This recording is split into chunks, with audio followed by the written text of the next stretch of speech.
Arratsaldeon, ¿qué tal? Muy buenas tardes, bienvenidas, bienvenidos a este acto con el que vamos a celebrar el Día Europeo de la Estadística, que fue ya el pasado 20 de octubre, un acto que, como sabéis, se enmarca dentro de esas octavas jornadas de enseñanza y aprendizaje de las matemáticas en Navarra. Estamos aquí gracias a la colaboración entre la UPNA, el Instituto de Estadística de Navarra, el Centro de Apoyo al Profesorado del Departamento de Educación y la Asociación de Profesores de Matemáticas Tornamira. Por delante tenemos un programa intenso, no hace falta que lo presente, no necesita presentación, pero tendremos la ponencia marco del divulgador, del matemático Eduardo Sáenz de Cabezón, pero además vamos a conocer qué es esto de la incubadora de sondeos y experimentos, que a partir de este año ya cambia de nombre, se va a llamar Avatar, y tenemos aquí ya preparados a dos grupos de estudiantes navarros que nos van a presentar los proyectos con los que han llegado también a la fase final nacional. Tenemos programa por delante muy intenso. Comenzamos con ese acto de apertura. Interviene en primer lugar don Jesús Javier Jiménez,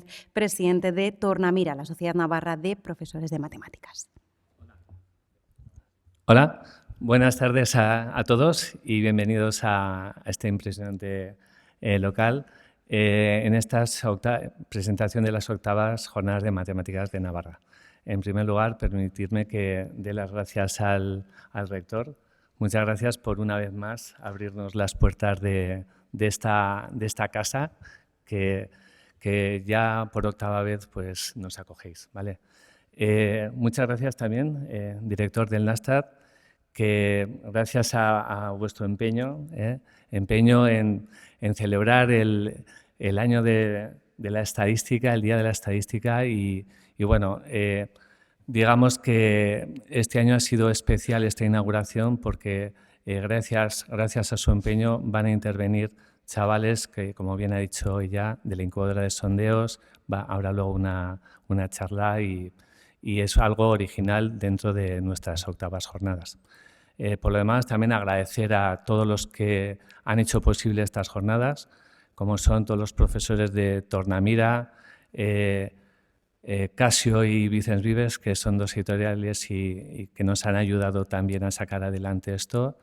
Y nada, simplemente por mi parte, que disfrutemos no solo de hoy, sino de todas las jornadas y agradecer el esfuerzo, sobre todo de los profesores que van a venir no solo hoy, sino hoy, mañana, pasado, y todos sabemos lo duro que es el día a día de las clases. Entonces, ese esfuerzo continuado durante varios días en venir aquí, pues es de agradecer, ¿eh? Así que, por mi parte, nada más y muchas gracias por vuestra asistencia.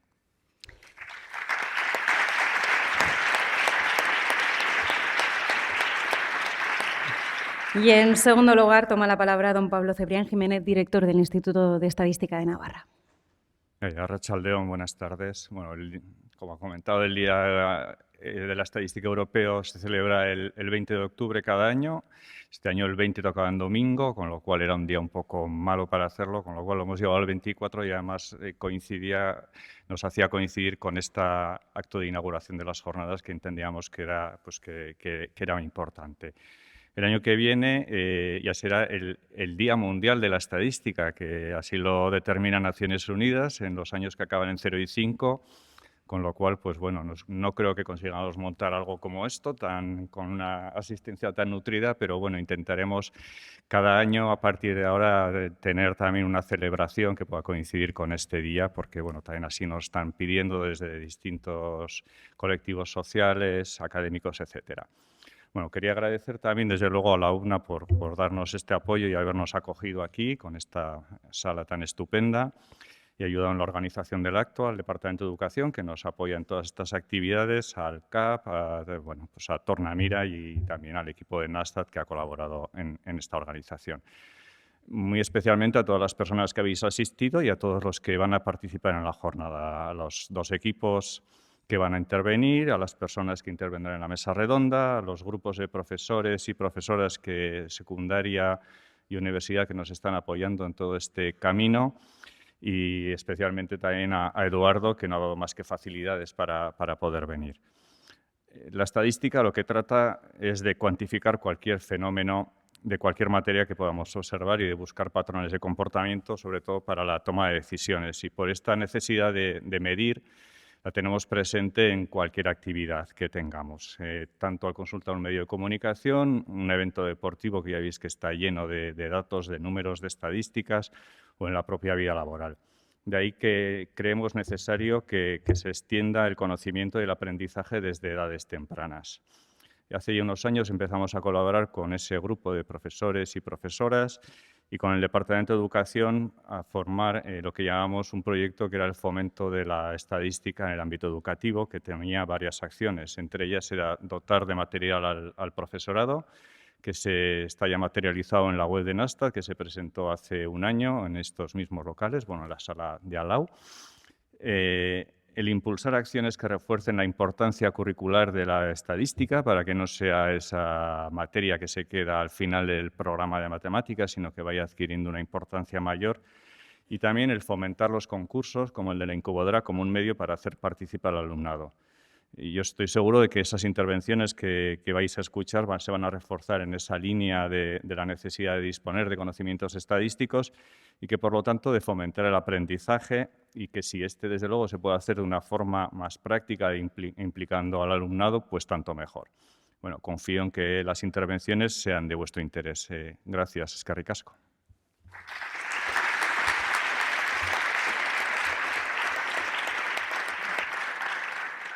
Y por último es el turno del anfitrión, del rector de la Universidad Pública de Navarra, don Ramón Gonzalo García. Director del Nasdaq, presidente de Tornamira, profesores, docentes, investigadores, estudiantes, que veo muchos por ahí. Amigos de las matemáticas, pues buenas tardes y bueno, pues es un honor darles la bienvenida a la Universidad Pública de Navarra en esta 8ª edición de las Jornadas de Enseñanza y Aprendizaje de las Matemáticas. Un foro que va a permitir reflexionar sobre los desafíos y oportunidades que ofrece la enseñanza de esta disciplina, que yo creo que es fundamental, ¿no?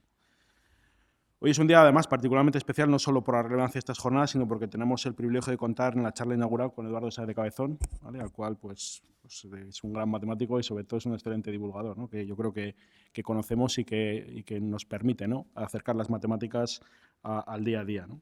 Su capacidad para eso, para acercar esas matemáticas al público de manera comprensible y apasionante, es un ejemplo de lo que buscamos.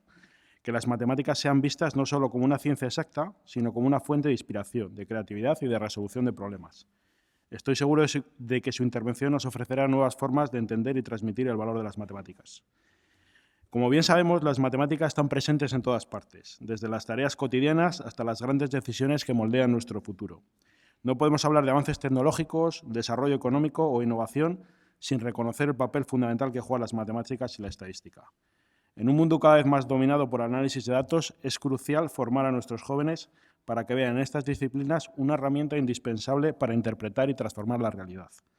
Las matemáticas nos proporcionan una estructura de pensamiento que no solo resuelve problemas complejos, sino que también nos prepara para tomar decisiones informadas. En este sentido, es importante que nuestros jóvenes vean en las matemáticas no solo una asignatura, sino un conjunto de habilidades prácticas que les ayudarán a afrontar el futuro con éxito. En nuestra universidad trabajamos para que las matemáticas y la estadística sean vistas no solo como un campo académico, sino como competencias que los estudiantes pueden aplicar en la vida real. Formar a nuestros jóvenes en estas áreas es prepararlos para ser los líderes del futuro, aquellos capaces de enfrentarse a los desafíos globales con pensamiento crítico y soluciones innovadoras. Quiero agradecer pues, tanto al Departamento de Estadística, Informática y Matemáticas de la UPNA, al Centro de Apoyo al Profesorado en Pamplona, Gobierno de Navarra, a la Asociación Tornamira, al Instituto de Estadística de Navarra, que son los organizadores de estas jornadas, y a todos los que participáis y vais a participar activamente en la enseñanza y la divulgación de las matemáticas por vuestro constante trabajo por el fomento de la cultura matemática en nuestra sociedad.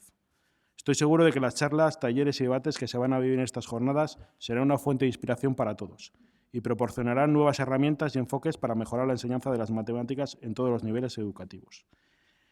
Yo creo que es muy importante porque, bueno, yo creo que esto lo hemos comentado antes, no sé con quién lo comentaba, que tenemos un problema real de profesores de matemáticas, no solo ya en los centros, sino en la propia universidad, ¿vale? Esto es un mal que nos viene acuciando en los últimos años y nos está costando mucho encontrar profesionales de matemáticas que se quieran dedicar a la formación y a la enseñanza, ¿no? Yo creo que ahí tenéis un papel fundamental en que estos jóvenes, algunos que veo por aquí y otros que formáis, ¿no?, a lo largo de toda la etapa educativa, seáis capaces de transmitir la importancia que tienen las matemáticas, lo importante que es estudiar matemáticas y la importancia que tiene enseñar las matemáticas a los futuros profesionales que vamos a tener, ¿no? Y que realmente consigamos que se dediquen a las matemáticas, ¿vale? Porque yo creo que es una disciplina fundamental, es base para todo, da igual la disciplina que cojáis, es una ciencia básica. Yo creo que hay un reto en que esa enseñanza realmente atraiga al estudiantado joven hacia las matemáticas, y yo creo que ahí tienes un reto fundamental que espero que, bueno, con jornadas como esta, con la formación, consigamos entre todos pues que realmente pues les gusten las matemáticas, ¿no? Así reducido a, ¿no? Que les gusten las matemáticas y que quieran estudiar matemáticas, ¿no?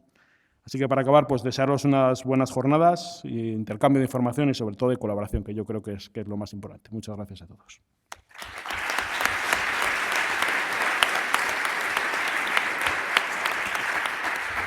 Pues vamos a ir ya con la ponencia, Marco, con el título Contar, medir, ordenar, a cargo del matemático, docente, divulgador científico y presentador de Órbita Laica, Eduardo Sáez de Cabezón. Adelante.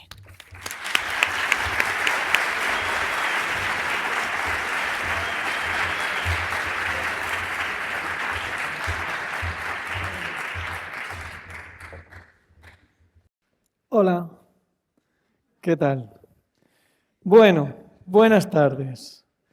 Voy a presentarme. Primero voy a dar las gracias por haberme invitado a estar aquí. Es la que yo recuerdo la tercera vez que estoy en esta sala dando una charla y uno intenta hacerlo siempre distinto, porque hay gente que repite, entonces no les vas a contar siempre lo mismo, ¿no?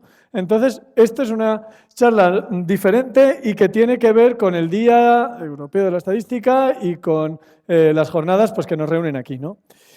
Lo he llamado contar, medir y ordenar, que es una frase que dice un profe colombiano al que yo admiro mucho, Lucho Recalde, que él dice: las matemáticas son contar, medir y ordenar.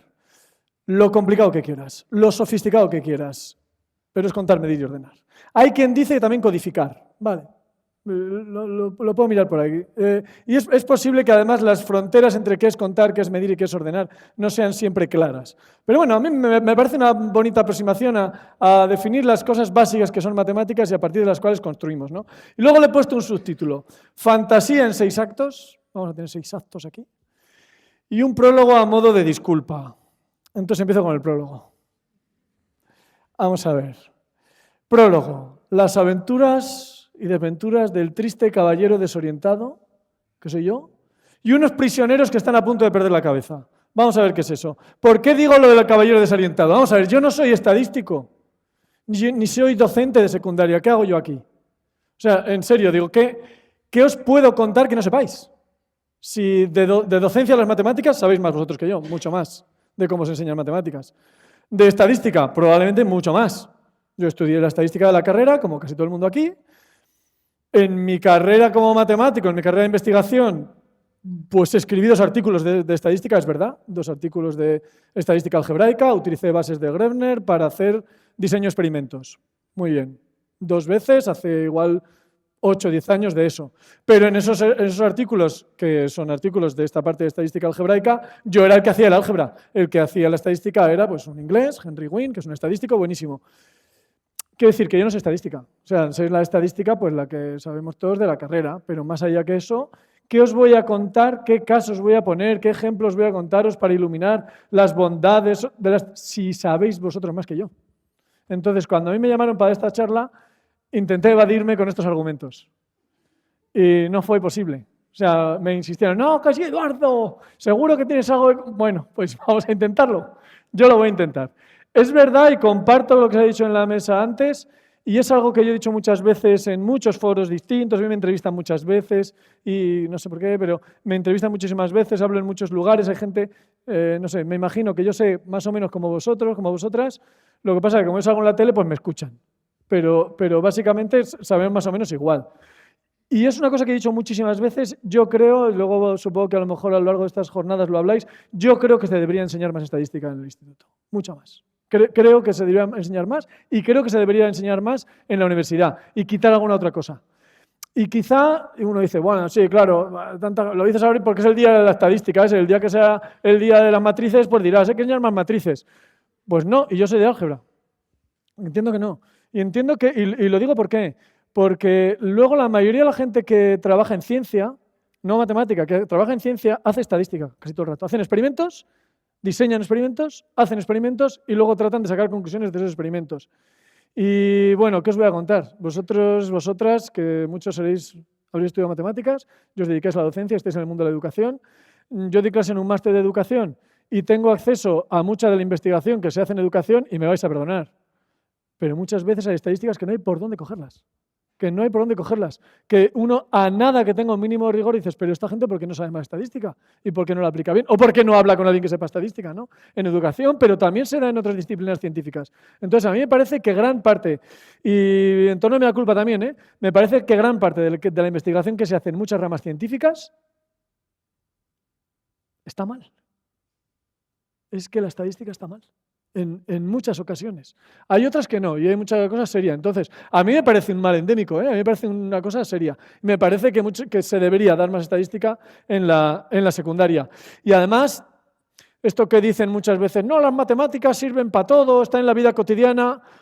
Pues, ¿qué quieres que te diga? Salvo la estadística, poco hay de matemáticas en la vida cotidiana y lo veréis. Y lo dice alguien que se dedica a la divulgación de las matemáticas y todo eso. Pero a mí muchas veces me piden también charlas, ¿no? Por eso digo lo de desorientado. Muchas veces me piden charlas de decir, háblanos de las matemáticas de la escuela, ¿cómo se aplican en la vida cotidiana? Y yo digo, pues si es que no se aplican. Es que se aplican muy poco, o sea, contar las cuentas, tal, no sé qué, bien, vale, pero es que no damos matemáticas por eso. No damos matemáticas para la vida cotidiana, ni matemáticas, ni lengua, ni historia, ni nada, de lo que uno da al instituto para la vida cotidiana, si es que para sobrevivir con tener las normas mínimas de higiene, básicamente te vale. Entonces, nuestra vida escolar sería mucho más corta. No estudiamos para la vida cotidiana, estudiamos para otras cosas. Estudiamos para otras cosas. Y es mucho más bonito estudiar para otras cosas. A mí me encanta la cantidad de cosas que yo aprendí en la escuela, en el instituto, y que no me sirvieron para nada. No me sirvieron para nada en el sentido crematístico de la palabra, en el sentido personal, por supuesto. Y uno es la persona que es porque pasó por el instituto y pasó por los aprendizajes que pasó. Pasé por el instituto y por la universidad.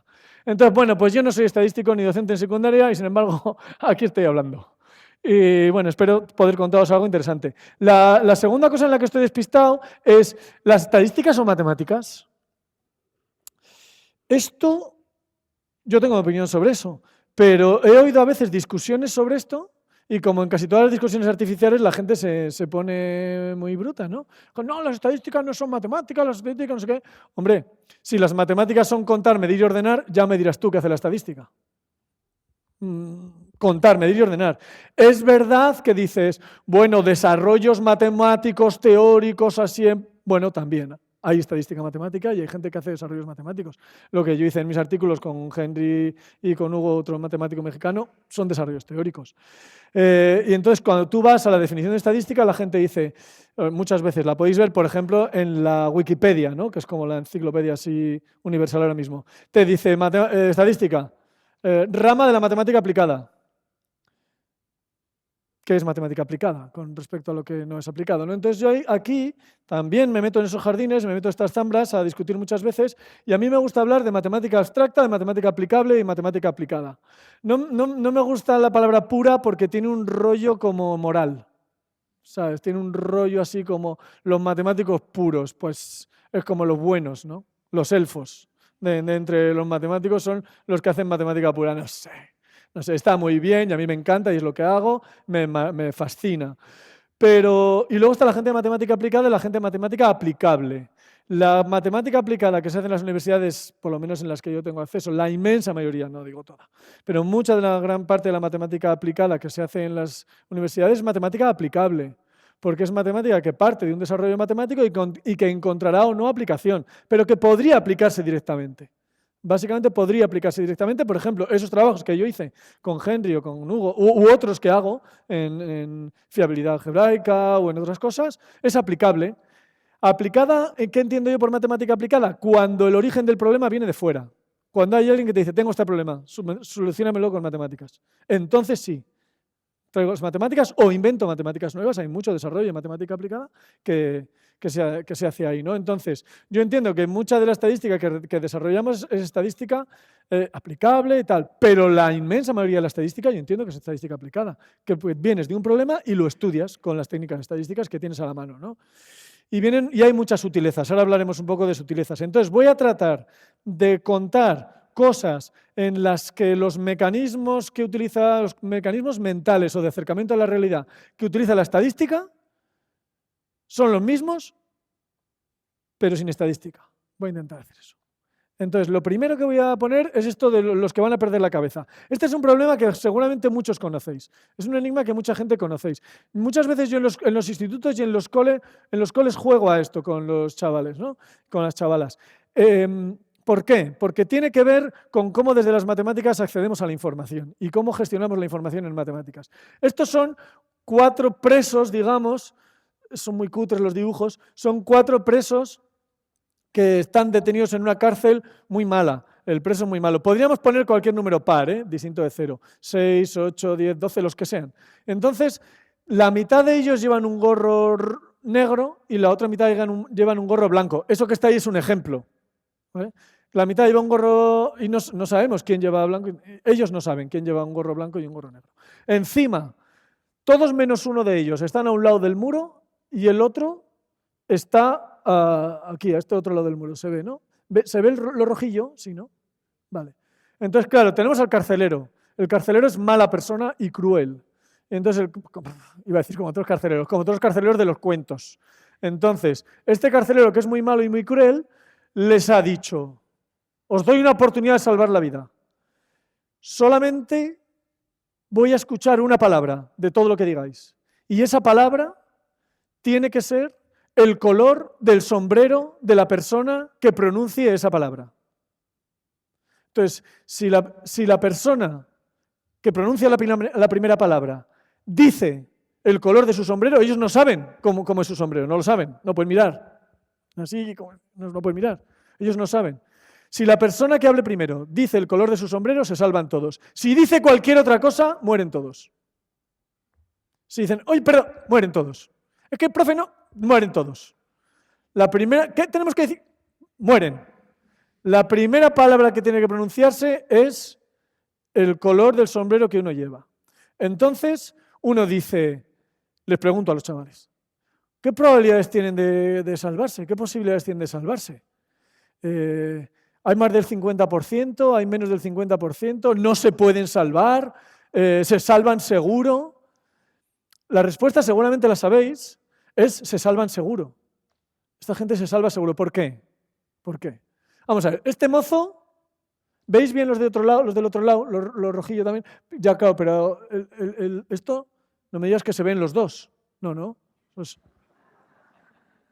es que yo vengo de La Rioja y admiramos tanto a Navarra que igual han hecho un sistema para...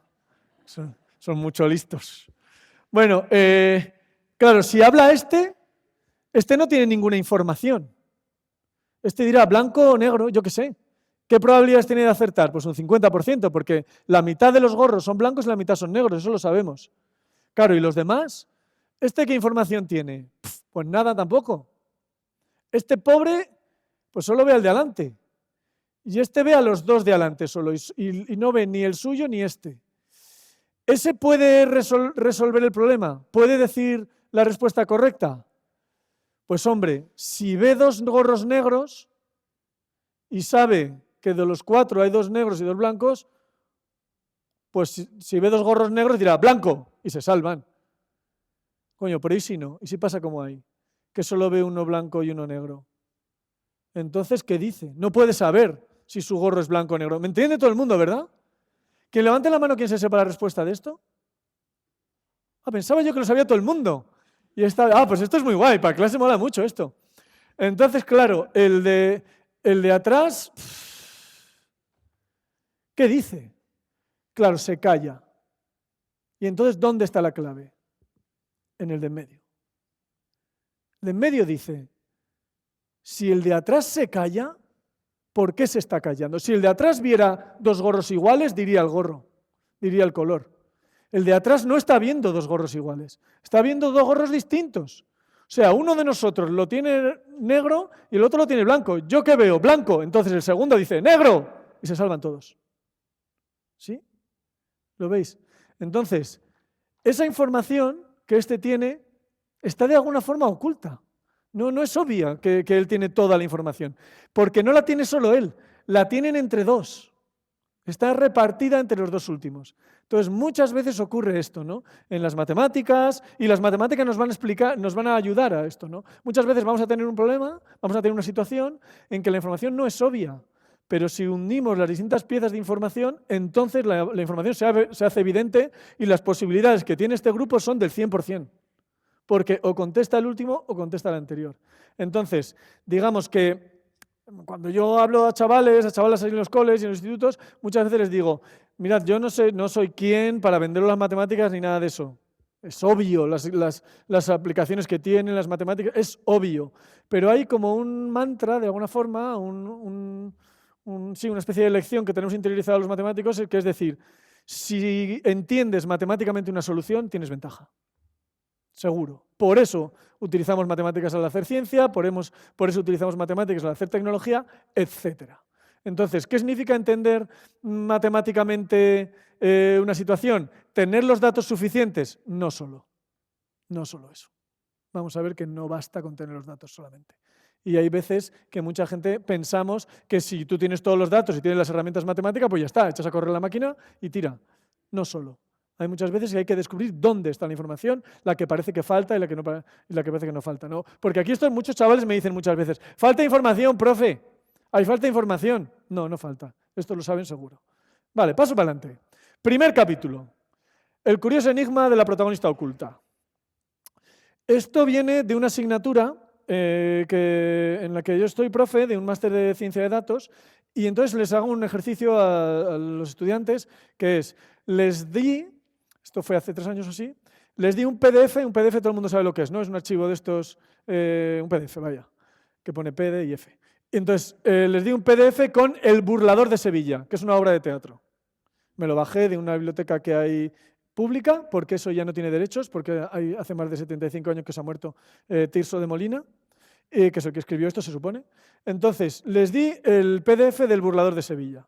Y les dije, tenéis que hacer un programa, esta gente que sabe mucha informática, tenéis que hacer un programa que escanee la obra, digamos, ¿no? Parsear se llama eso, que de alguna forma vaya mirando toda la obra y haga una red, un grafo, para la gente de matemáticas, un grafo donde los nodos sean los personajes de la obra, 2 nodos están unidos entre sí si hablan juntos en la misma escena, esa unión es más gorda si hablan en más escenas. Además, el nodo, digamos, el punto de cada personaje es más gordo si ese personaje habla mucho y más pequeño si habla menos. Y además, las letras del personaje tienen que ser más grandes según sea la importancia del nodo en la red, en el grafo. Esa es la tarea que les puse. Y todo eso lo tienen que hacer automáticamente. Entonces, el resultado es, el input es un PDF con el burlador de Sevilla, el output es una red que dibuja las relaciones entre los personajes del burlador de Sevilla. No se ve muy bien, pero esta es la red. Entonces, el burlador de Sevilla es un Don Juan Tenorio. Es un Don Juan Tenorio antiguo, mucho anterior al de Zorrilla, ¿no? Y entonces, este es el resultado de la red. Y ahí tenemos que, por supuesto, el personaje que más habla es Don Juan, por eso su punto es más gordo. Tiene muchas relaciones con casi todo el mundo, algunas más fuertes, otras menos fuertes. Y aparece muy grande su nombre, pero el nombre que más grande aparece es Tisbea, que habla muy pocas veces, su punto es muy pequeñito. Tiene varias relaciones, es verdad, pero su punto es muy pequeñito. No habla mucho Tisbea en esta obra. Y sin embargo, hay una medida matemática de importancia de un nodo dentro de una red que se llama importancia de centralidad, betweenness centrality. Importancia de centralidad, que es algo así como, para la gente que sabe mates, todos los caminos mínimos que hay, todos los posibles caminos mínimos entre 2 nodos cualesquiera, de todos los posibles, ¿cuántos pasan? ¿Qué proporción pasa por ese nodo? Entonces, digamos, en redes de información es una medida de cómo pasa la información a través de ese nodo. Y entonces yo me fui con este grafo. Yo no había leído la obra. O si la había leído, igual la había leído en el instituto. Pedí a mis estudiantes que no leyeran la obra, para que no supieran qué pasaba con los personajes. Entonces, hicimos el ejercicio. Os puedo dejar el código si lo queréis. y el PDF y todo, hacemos el ejercicio, todo automático, y aparece eso de ahí. Entonces yo cojo este grafo y me dirijo al departamento de literatura hispánica de mi universidad, a Miguel Ángel Muro, que es especialista en teatro del siglo de oro, tal, no sé cuántos, y le digo, Miguel Ángel, El burlador de Sevilla. Y me dice, sí, buena obra, tal, la explicamos en clase y tal. Y entonces le pregunto sin más, le digo, ¿qué pasa con Tisbea en esa obra? Yo no la he leído, no sé quién es Tisbea. Ahora sí, ahora la he leído. Yo no sé quién es Tisbea, le digo, ¿qué pasa con Tisbea? Entonces el profe de esta literatura me sonríe y me dice, Tisbea es el protagonista oculto. Joder. O sea, el ordenador, en un programita, en la teoría de grafos, vamos a decirlo así, ha descubierto que Tisbea es el protagonista oculto. ¿Y por qué es el protagonista oculto? Porque Don Juan es un tío que va seduciendo mujeres y las deja tiradas, les hace ghosting a casi todas ellas.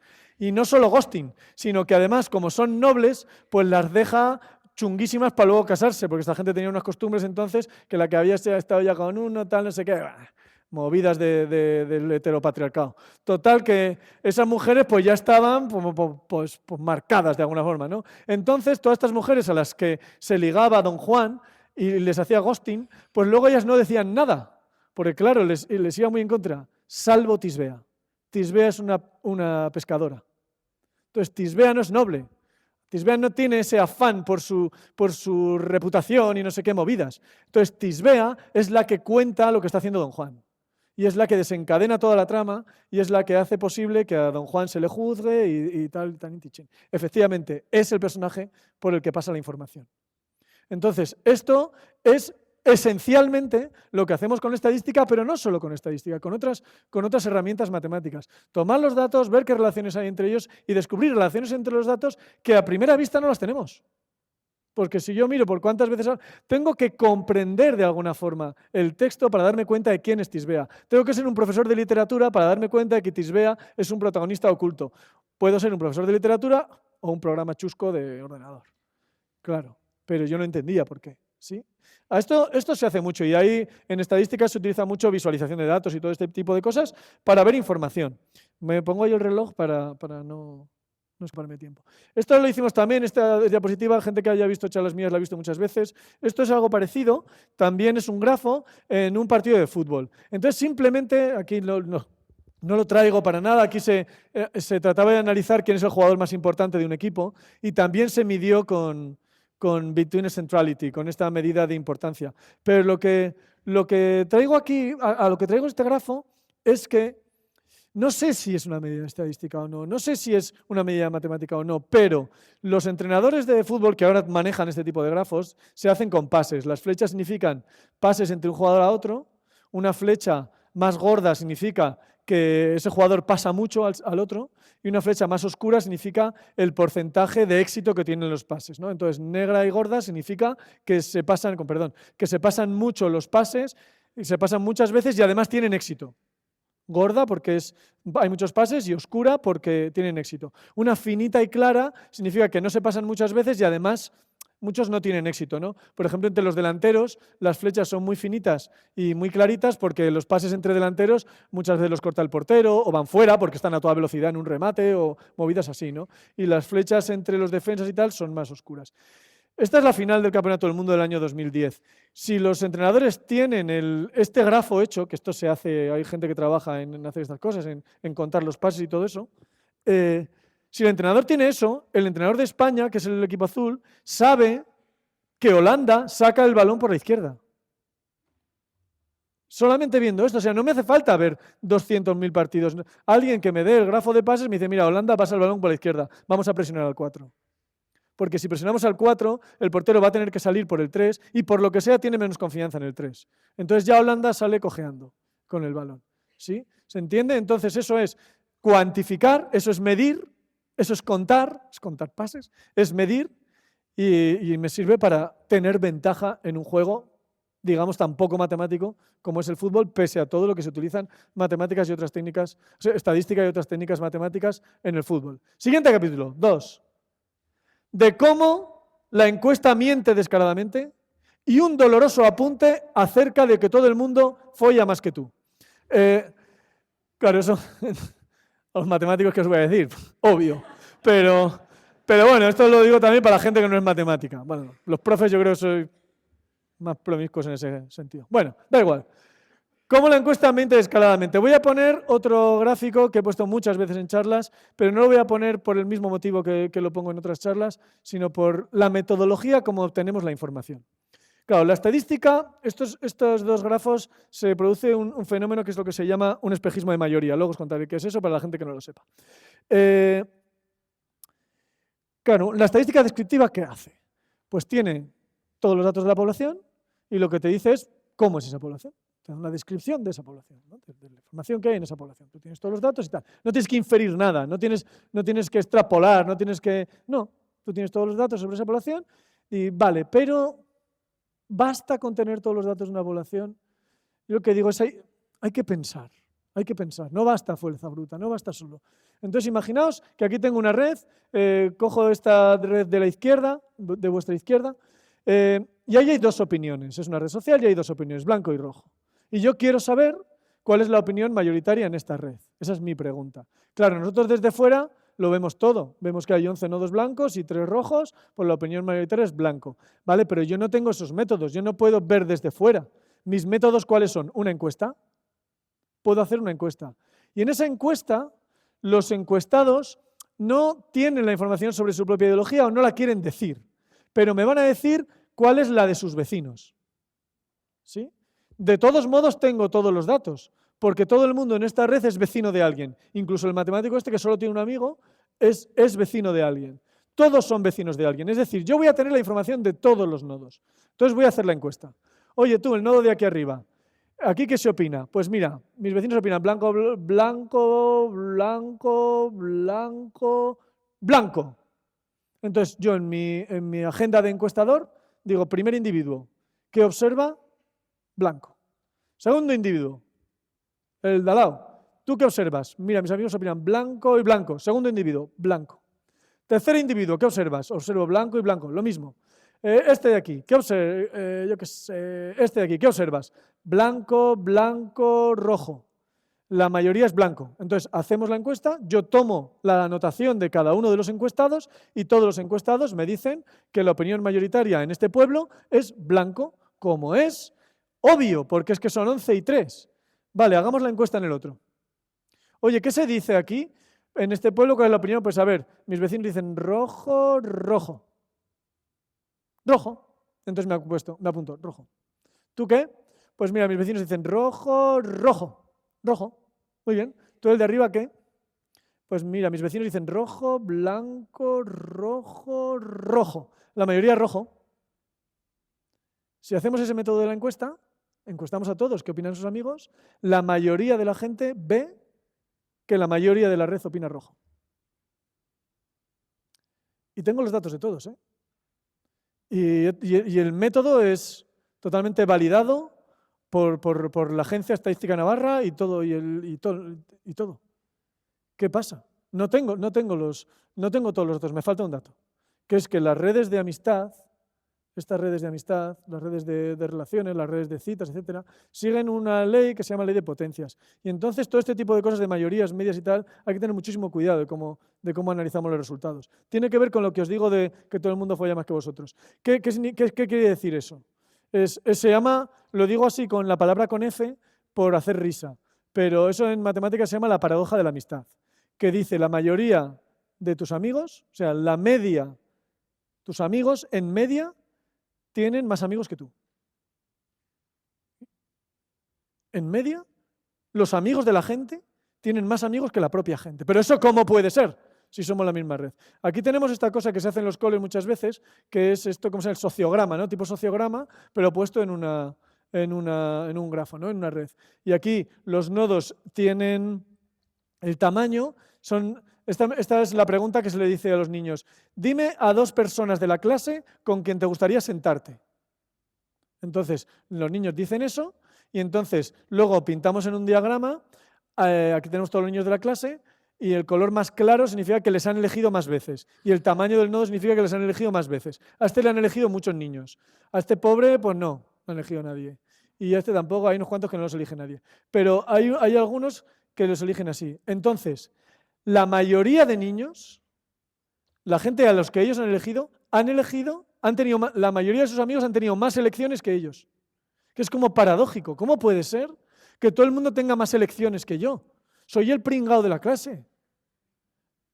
Por eso lo digo con la palabra con F, porque hace más gracia, pero es verdad. O sea, si tú te fijas, vamos a decirlo así, todas tus parejas sexuales pasadas, presentes y futuras han tenido de media más parejas sexuales que tú. Pringao. Eso pasa. Y eso es ¿pero eso por qué es? ¿Eso es un paradójico? ¿Hay algún engaño? No, es que las redes de relación siguen lo que se llama la ley de potencias. Entonces, hay algunos nodos que tienen muchas conexiones y eso desbarata cualquier cosa en la que la media no es útil para esto. Esas medias no son útiles para medir nada aquí. Entonces, aquí la estadística descriptiva de este tipo de relaciones tiene que tener en cuenta no solamente los datos, sino las relaciones entre los datos.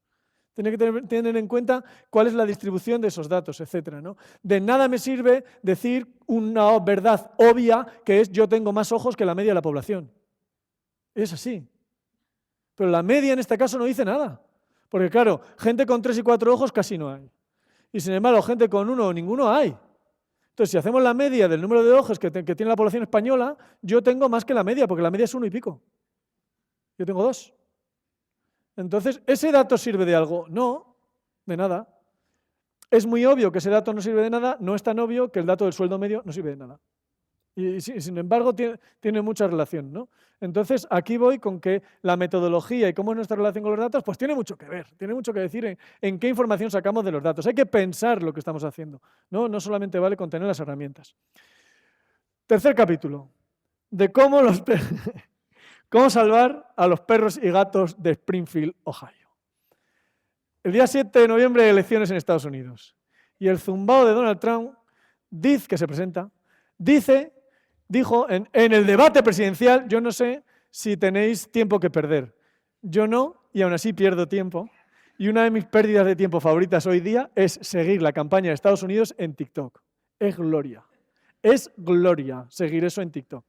Además, a nada que le des así, te quedes un poco en algún vídeo de estos de la campaña de Estados Unidos, enseguida te van apareciendo, ¿eh? No hace falta, tú enseguida te van apareciendo. Entonces, el zumbao este de Trump en una que luego igual no gobierna, pero es que está zumbao.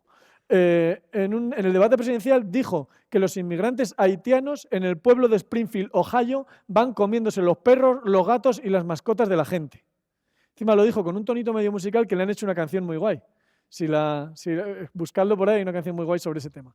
Entonces, claro, el sistema electoral de Estados Unidos, cada estado se divide en una serie de distritos electorales y entonces quien gana más distritos gana el estado. Vale, entonces ¿eso de qué depende? De cuánta gente vote por un partido o por otro. Pongamos que es un sistema bipartidista, que esencialmente es bipartidista en Estados Unidos, ¿no? Es el Partido Demócrata y el Partido Republicano. Esencialmente son 2 partidos. Entonces, ¿de qué depende? ¿De cuánta gente vote por uno y cuánta gente vote por otro? Y decimos, pues si más de la mitad votan por uno, no. Depende de cuántos distritos gane cada uno. Entonces puede ser que haya distritos con mucha gente y los gane uno y haya distritos con poca gente, los gane el otro, y aunque en el total tenga menos votos el otro, gane finalmente, ¿no? ¿Depende solo de eso? No. Depende de cómo hacemos los distritos. Y eso se puede manipular, no se puede manipular legalmente. Legalmente no se puede hacer, hay una ley que impide eso, que tiene un nombre precioso que se llama gerrymandering. Gerrymandering. Fue un señor que se llama Gerrymander, que fue el primero que lo hizo. Entonces voy a poneros un ejemplito con estas elecciones de aquí. Republicano y demócrata. Los republicanos, ¿cuáles son los rojos, no? Los de Trump son los rojos, no me acuerdo nunca. Sí que es como al revés que aquí, ¿no? Entonces, tenemos 1, 2, 3, 4, 5, 1, 2, 3, 4, 5, 6, 7, 8, 9, 10, 50 votos. Tenemos 20 votos rojos, 30 votos azules. ¿Quién gana aquí? Los azules. Si contamos por filas, digamos, si los distritos son las filas, vamos a hacer 5 distritos. 5 distritos de 10 votos. Si los distritos son las columnas, pues ganan los rojos. O sea, ganan los azules. Hay más votos azules que rojos, ¿no? 30 votos azules, 20 rojos. Claro, pues tienen 3 distritos azules y 2 rojos. Si hacemos por columnas, cada distrito serían 2 columnas, porque queremos distritos de 10, pues es que gana todos los distritos los azules. Ganan 5-0. ¿Eso refleja la realidad? No tanto como si lo hacemos por filas, ¿no? O sea, por columnas. No tanto. Pero ojo aquí. Si yo me hago estos distritos chungos, este distrito lo ganan los azules, este distrito lo ganan los azules y los otros 3 distritos lo ganan los rojos. Y los rojos ganan este estado con 20 votos frente a 30. Entonces, si yo estoy gobernando en un estado y la ley electoral me permite armar los distritos como yo quiera, pues puedo hacer ingeniería de esta movida y hacerme distritos de este pelo para ganar. ¿Eso se ha hecho? Se ha hecho. Eso se ha hecho muchas veces. Hay varios juicios abiertos en varios estados de Estados Unidos ahora mismo por eso. El más famoso de todos fue el de Pensilvania de las anteriores elecciones que ganó Donald Trump, las de 2016. Se vio que en el estado de Pensilvania, que es uno de esos swing states que son tan importantes, en el estado de Pensilvania había gerrymandering. Se había hecho esto. Digamos de algún modo, las matemáticas nos sirven para hacer trampa. Entonces hubo un juicio. Hubo un juicio que se resolvió en 2019. Ese juicio resolvió que había habido gerrymandering y, por tanto, esa distribución de distritos es ilegal y para las siguientes elecciones no debería funcionar. Trump y su administración, que entonces estaba gobernando, llevaron el juicio al Tribunal Supremo. Y en el Tribunal Supremo hubo 2 matemáticos que hicieron herramientas para demostrar que se había hecho gerrymandering en el estado de Pensilvania. Las 2, una es, ¿os las cuento a ver si me da tiempo? ¿Tengo tiempo? 10 minutos, sí, creo que tengo tiempo. Bueno, había 2. Una es tomar la división que existía y hacer modificaciones, leves modificaciones, y ver si esas leves modificaciones daban el mismo resultado electoral que la que se estaba utilizando, y se vio que el 99,999% de las modificaciones no daba el mismo resultado. O sea, la que se está haciendo es muy especialita. Y la otra era, se tomaba la ley electoral, todas las restricciones que tenía que cumplir la repartición de distritos, de tamaño, equilibrio, un montón de restricciones, y se hacían trillones de distribuciones de distritos al azar. Y se veía a ver cómo de outlier, digamos, cómo de caso extremo era la que se estaba utilizando de verdad. La que se estaba utilizando de verdad era como de otro planeta. O sea, estaban todas por allá y la que se estaba utilizando estaba por aquí aislada. Entonces, era una prueba matemática clara de que eso no era casualidad, de que eso se había buscado para que fuera ese el resultado. Y el Tribunal Supremo eliminó la distribución de distritos que había y este año se va a votar con otra. Se va a votar con otra. Vale. Capítulo 4. El terrible caso de las lágrimas derramadas sobre la kurtosis. Y voy a poner aquí esto, kurtosis y coeficiente de asimetría. Pues, cosas de estadística. Esto me pasó en un tribunal de trabajo fin de máster de una estudiante, espero que no esté aquí, en un máster de innovación educativa. Entonces, imaginaos el percal. Esta muchacha había hecho un trabajo en el que era un trabajo sobre una cierta intervención con chavales con trastornos en el espectro autista, bueno, no sé qué, habían hecho una intervención y entre las cosas del trabajo había una encuesta de satisfacción a las familias para saber si estaban contentas con el trabajo que se había hecho. Era una cosa súper menor dentro del trabajo, era una cosa como muy complementaria. El trabajo, la verdad, el jamón, lo de verdad, era otra cosa, era toda la intervención que habían hecho, el diseño de actividades, los objetivos, las necesidades que habían. Estaba muy bien el trabajo tuvo muy buena nota. Y entre las cosas que además habían hecho, pues porque era una persona muy cuidadosa con lo que hacía, pues habían hecho una encuesta de satisfacción sobre el programa a las familias. Pongamos que fueran 10 familias o 12 familias, no creo que llegaran a 20, muy pocas familias. Y entonces la muchacha, en la presentación del trabajo fin de máster, presenta los resultados de esa encuesta de satisfacción. En la página 133, ¿sabes? O sea, que era una esquinita del trabajo. Y presenta resultados de la encuesta de satisfacción, media, varianza, desviación típica, kurtosis, coeficiente de asimetría, y presenta todo eso. Entonces, yo que estaba en el tribunal, y que soy el raro, porque los demás son todos de educación y yo soy matemático, y pues yo pregunto preguntas raras. Entonces, la pregunta rara que le hice, ella iba recibiendo todas las preguntas y luego las contestaba en bloque. La pregunta rara que le hice fue, ¿y el coeficiente de asimetría y la kurtosis qué te dicen ahí? ¿Qué te dicen en una encuesta de satisfacción a 10 familias sobre si les ha gustado o no el programa? Y entonces ella pasó de largo, o sea, recogió todas las preguntas y cuando fue contestando todas, la mía se la saltó. No la hizo. No pasa nada. Yo no dije nada, no insistí. Pero digo, si se lo ha saltado es por algo. Y yo sabía por qué. De hecho, yo sabía cuál era la respuesta correcta a eso. y cuando le hice la pregunta. Entonces, salimos, se lleva la nota, ella no quedó muy contenta con la nota porque ella quería matrícula de honor, no tuvo matrícula de honor, pero bueno, pero tuvo muy buena nota porque el trabajo estaba muy bien. Lo que pasa es que había trabajos mejores y tuvieron matrícula otros trabajos que eran mejores. Ya está, no pasa nada. Entonces, esta muchacha salió y se me encaró. ¡Eduardo! No voy a repetir las palabras, pero había confianza. Has ido a pillar, tío, ¿cómo me preguntas eso? Llorando. Por eso lo de las lágrimas sobre la curtosis. ¿Cómo me preguntas eso? Y le digo, ¿cuál es la respuesta? Me dice, yo qué sé. Pues yo le he puesto eso al SPSS, que es un programa que usan para la estadística. Yo le he puesto eso al SPSS y me ha dado todo eso y lo he puesto. Le digo, obvio, esa es la respuesta correcta.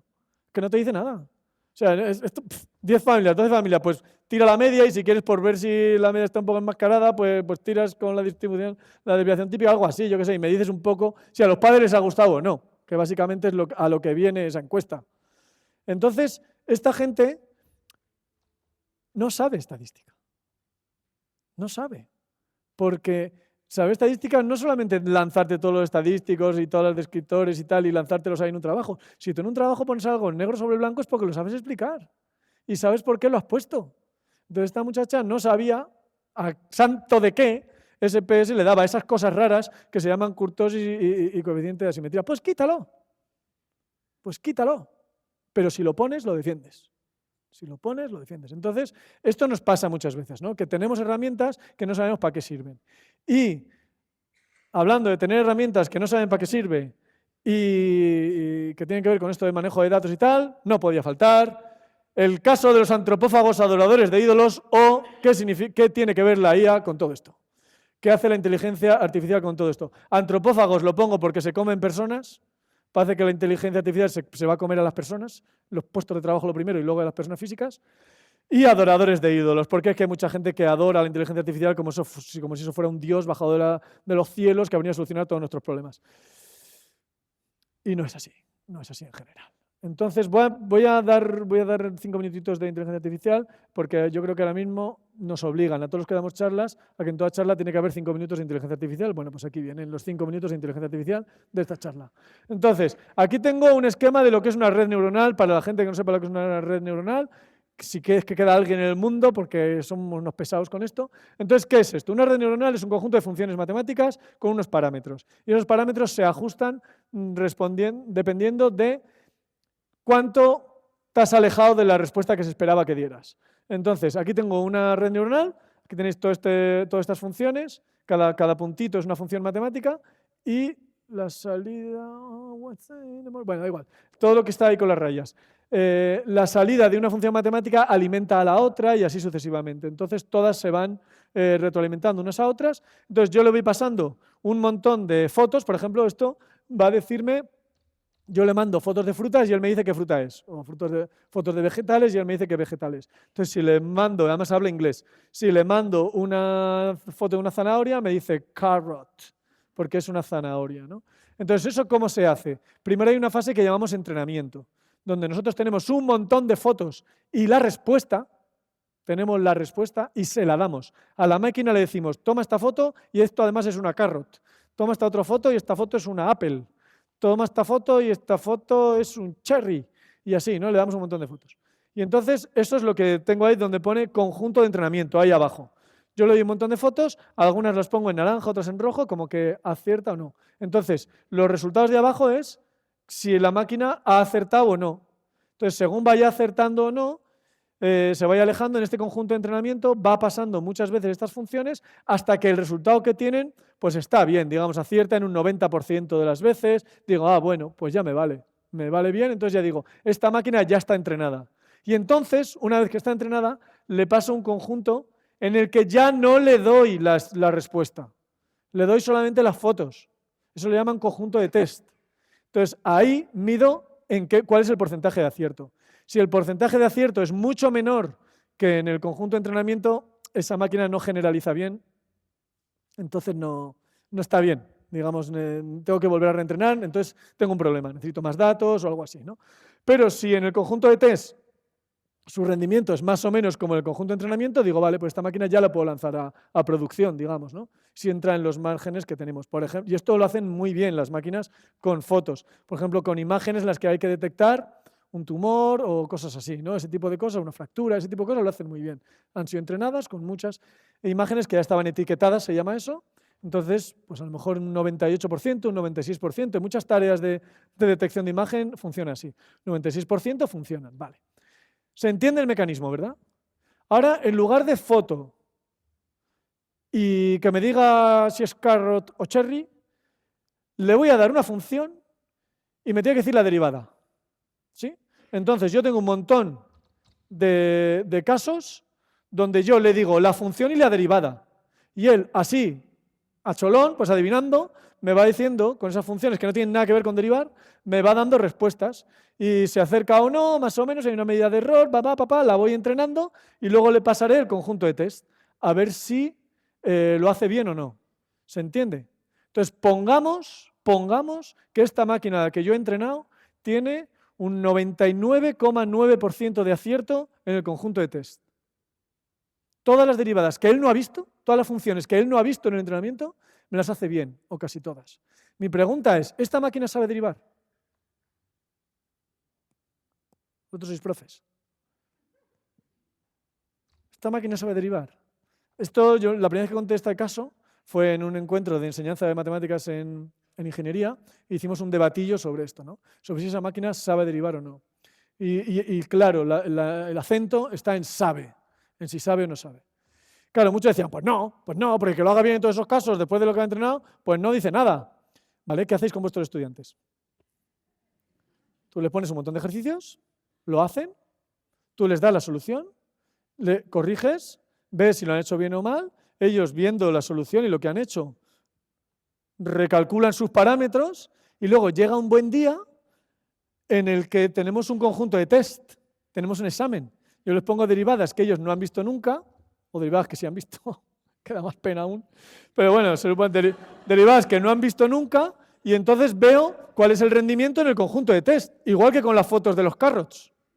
Y entonces, imaginaos que alguien en el conjunto de test tiene un resultado del 99,9%. Eso es una matrícula de honor, Caris. Y yo certifico con esa matrícula de honor que esa persona sabe derivar. ¿Sí o no? ¿Es diferente? Yo creo que es diferente.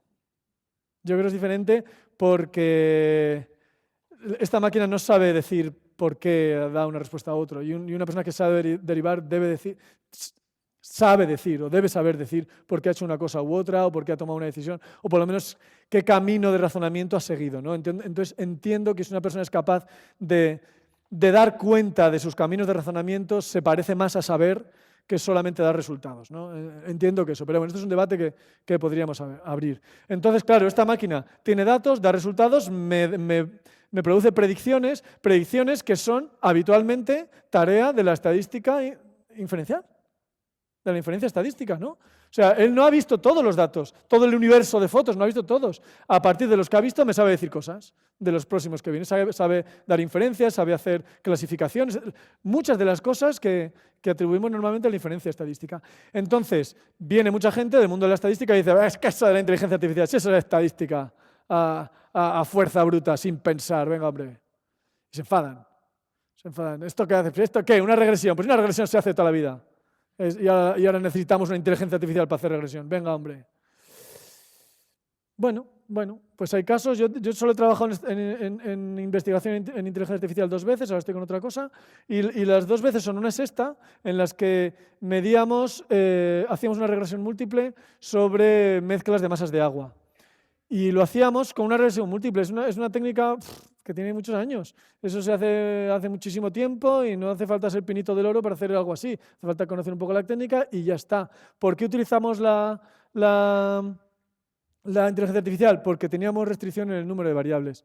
Entonces, para hacer regresión o para hacer muchas técnicas estadísticas, necesitamos muchas veces que los datos tengan una calidad suficiente y que tengan una forma suficiente o que tengamos información suficiente. Y hay veces que la inteligencia artificial, a fuerza bruta y sin saber lo que hace, te da unas respuestas bastante buenas cuando las condiciones no son buenas, cuando las condiciones no están bien. Y lo último que os cuento es este de aquí, creo que ya estoy sobre la hora. Lo último que os cuento es este de aquí, que es Un estudio que hicimos, nosotros tenemos unos muchachos y unas muchachas en primera de informática y de matemáticas que les mandamos un trabajo que es hacer una página web y les ponemos nota. Entonces, queríamos hacer una maquinilla, un programa, que ellos, mientras están haciendo su página web, mientras estás en casa trabajando y tal, pudieran de vez en cuando subir la página web a esta máquina y que la máquina dijera, pues mira, según lo que se ha hecho en los últimos 5 años, esta página es de un 6 o esta página es de un 8.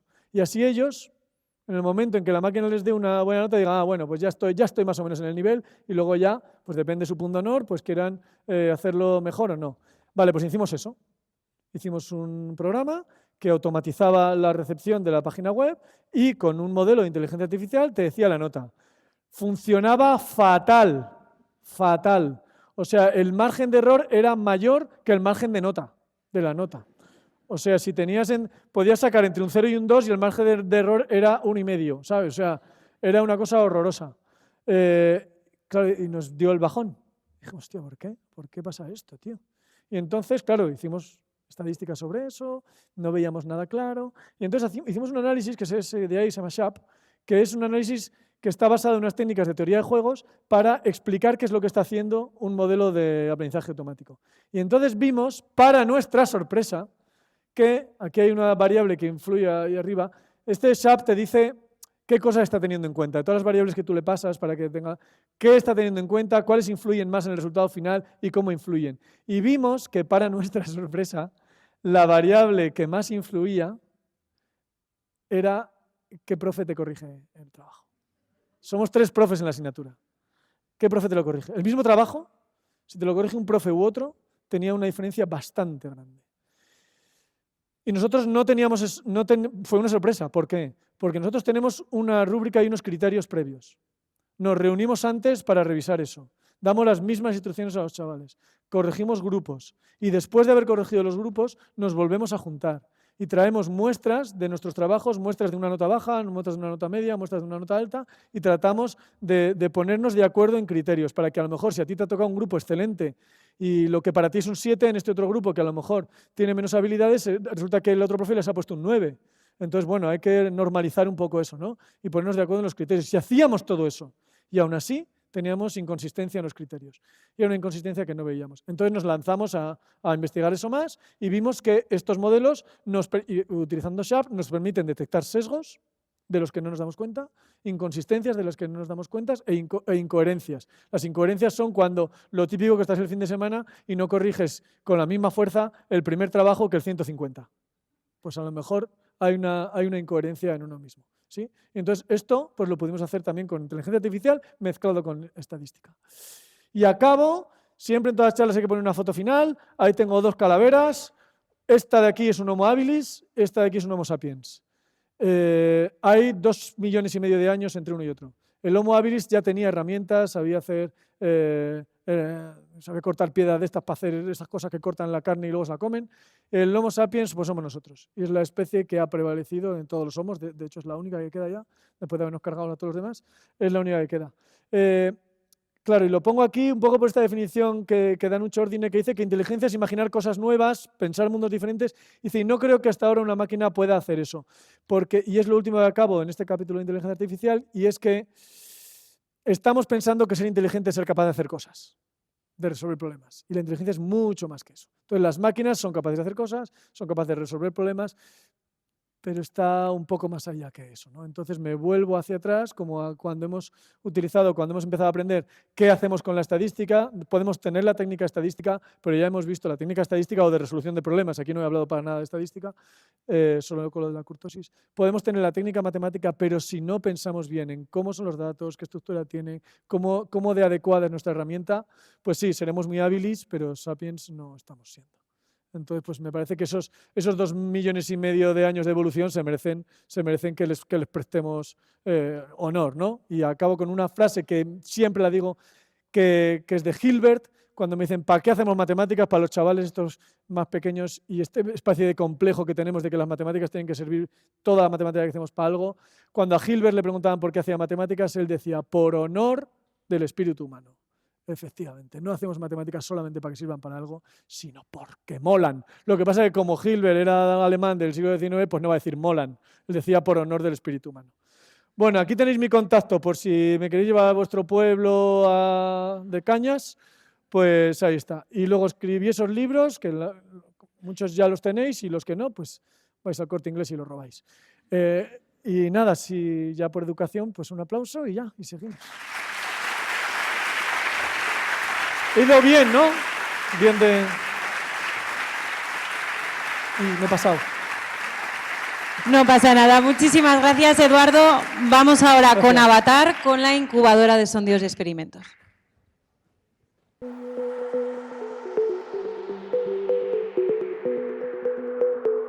En Navarra Health Cluster representamos a toda la cadena de valor del sector salud y yo diría que en todos y cada uno de los eslabones de la cadena se utiliza el dato y se utiliza la estadística, porque el avance biomédico viene de la evidencia, de la búsqueda de la evidencia y el análisis de esa evidencia científica, de que el medicamento funciona, de que la terapia está actuando, es mejor que la anterior, y todo eso viene englobado dentro de unos ensayos estructurados que recogen datos de una forma eficaz y los tienen que analizar para saber si eso nos está curando, nos está haciendo estar mejor. Estamos en la revolución del dato y estamos viendo la generación de nuevas empresas que se basan en análisis de ese dato, ¿no? Y eso también ocurre en el sector salud.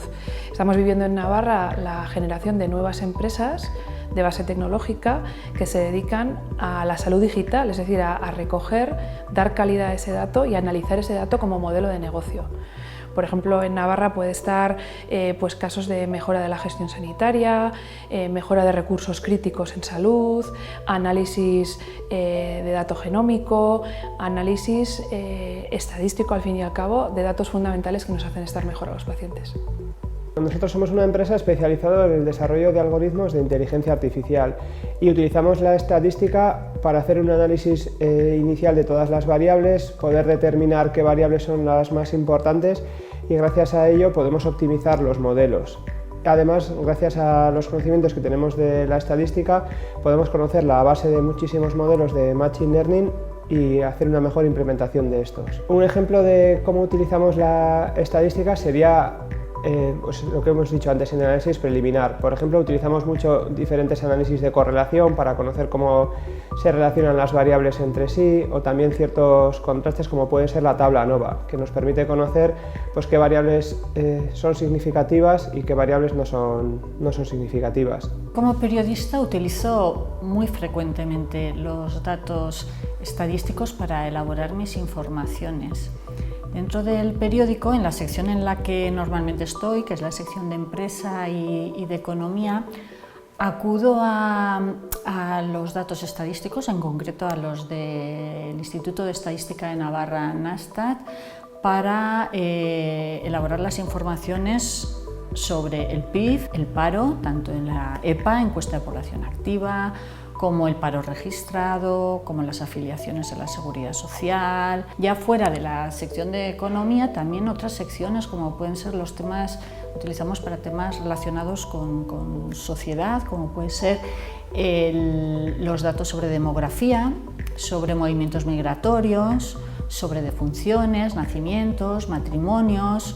Los utilizo para elaborar informes o informaciones más elaboradas, o me sirven como gancho para otro tipo de reportajes, o para contextualizar, o para confirmar datos o comparar. Y sí que me parece que es importante que los datos que ofrece en este caso Nastat son de muy fácil acceso.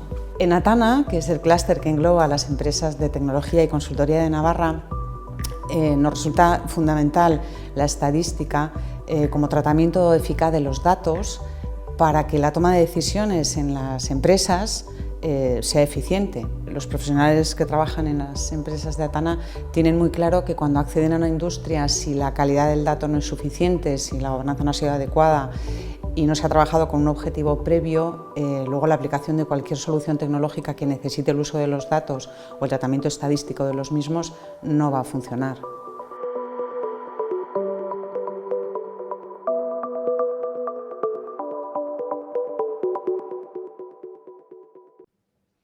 Seguimos adelante y ahora hablamos de Avatar, que es el nuevo nombre de esa incubadora de sondeos y experimentos. Y vamos a ver exactamente de qué se trata. Jesús López, director del Instituto de Ciencia de los Datos e Inteligencia Artificial de la Universidad de Navarra. Buenas tardes. Buenas tardes y bueno, muchas gracias por organizar este acto y dar la oportunidad a profesores y alumnos que han trabajado en la incubadora de sondeos y experimentos, pues de mostrar aquí qué es, ¿no? Es un concurso de estudiantes de secundaria y bachillerato que tienen que realizar un trabajo de investigación libre. De hecho, se premia también la creatividad en la elección del trabajo y con las herramientas que tienen en su nivel de estudios.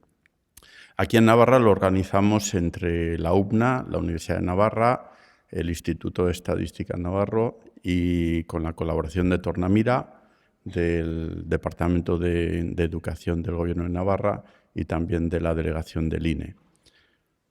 ¿Cuál es el objetivo? ¿Por qué se creó? Ya nos has dicho quién puede participar y en qué consiste, pero ¿cuál es realmente ese objetivo que hay detrás? Bueno, pues esto nació para fomentar el conocimiento de la estadística y en qué consiste y cómo se puede aplicar la estadística, especialmente en entornos educativos. Va dirigido tanto a los propios estudiantes como a los profesores y profesoras, ¿no? de secundaria y bachillerato. Pues Jesús, gracias. Te escuchamos enseguida en unos minutos en la mesa redonda y vamos a conocer ahora dos de los proyectos que llegaron a esa fase nacional de dos equipos navarros. Vamos en primer lugar con el grupo de salesianos de primero de secundaria con el título Nos cuesta despegarnos del móvil y lo van a presentar Aitor Gárate, Hugo López, Aarón García, Aritz López y Alain García, y a cargo del grupo está la tutora Edurne Subiza.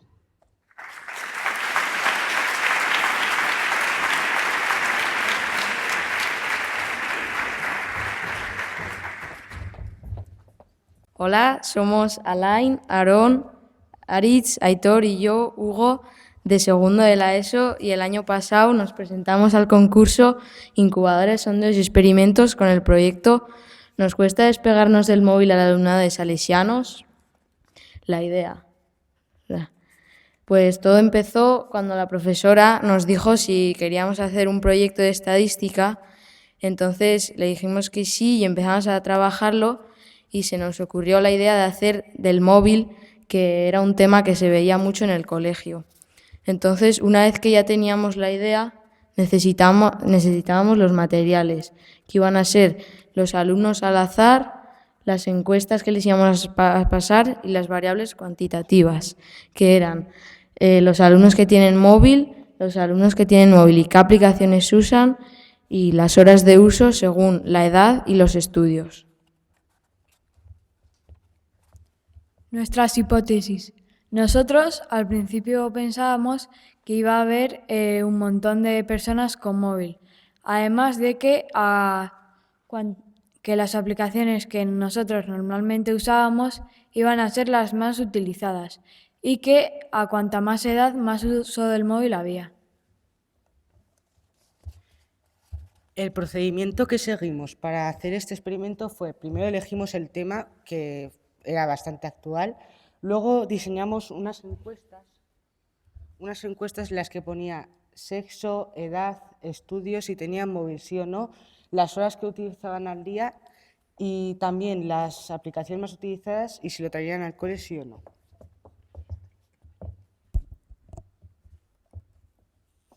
Y luego hicimos tablas de frecuencias con las encuestas para luego pasarlas a Excel. Hemos hecho 381 encuestas, de las cuales 33 han salido nulas por no poner edad, curso o sexo. Nos hemos pasado por cursos de FP como artes gráficas, electricidad o informática, cursos de la ESO y bachillerato. Todos estos datos luego los hemos pasado a Excel.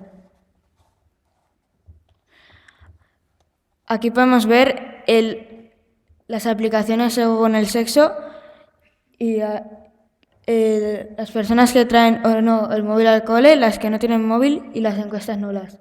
Esto lo hemos pasado a Excel. En la siguiente tabla se nos muestra la edad por horas, es decir, el número de horas que utiliza el alumno el móvil al día. Y en la siguiente tabla de frecuencia podemos ver las horas según estudios y luego pasada a Excel. Ahora explicaremos a la audiencia lo que ha ocurrido. Para empezar, en esta primera tabla se nos muestra el número de alumnos que trae el teléfono al colegio en azul, el número de alumnos que tiene móvil pero por algún motivo no lo quiere traer al colegio en naranja y el número de alumnos que directamente no tienen móvil en amarillo, que a comparación las dos últimas con la primera es aplastante. Pasando al otro lado de la presentación, se nos muestra las aplicaciones más usadas según los sexos. Por el lado masculino, se nos muestra que las aplicaciones más usadas han sido las esperadas, siendo las reinas pues TikTok, YouTube, WhatsApp, Instagram. Pasando al lado femenino, igualmente han sido las esperadas, siendo las mismas que por el otro lado. Finalmente, para tenerlo todo más resumido, cogimos las dos gráficas para crear una sola. Este es un gráfico de barras apiladas donde el color es el número de horas de uso, la altura es el número de personas encuestadas y también se puede ver la edad. Por ejemplo, en el color verde se ve que a cuanta más edad, más uso del móvil hay, hasta los 16 años, que de ahí vuelve a bajar. En esta otra gráfica de barras apiladas hemos tomado como ejemplo las 5 horas de color marrón. Entonces podemos ver que en los primeros años de la ESO pues no se usa mucho el móvil y luego en cuarto, bachiller, aumenta, pero otra vez vuelve a disminuir. Por lo tanto, esto nos dice que las horas de uso del móvil disminuyen según la dificultad del curso. Ahora vamos a contrastar las hipótesis con nuestras conclusiones. El número de alumnos pensábamos que iba a ser muy grande y así ha sido. Las aplicaciones que más utilizábamos nosotros pensábamos que también iban a ser las que utilizaban nuestros compañeros y también ha sido. Pero pensábamos que cuanto más edad, más uso del móvil iba a haber, pero nos hemos dado cuenta de que no es así, de que pasado un punto entre los 15 y 16 años, tercero o cuarto de la ESO, vuelve a disminuir el uso del móvil y a ese punto de inflexión le hemos llamado la edad del pavo. Y eso es una buena noticia para nosotros porque antes estábamos en primero de la ESO y ahora estamos en segundo y sabemos que aunque tengamos un uso del móvil muy grande en cuarto de la ESO, volveremos a disminuir y es una buena noticia. Gracias por escucharnos.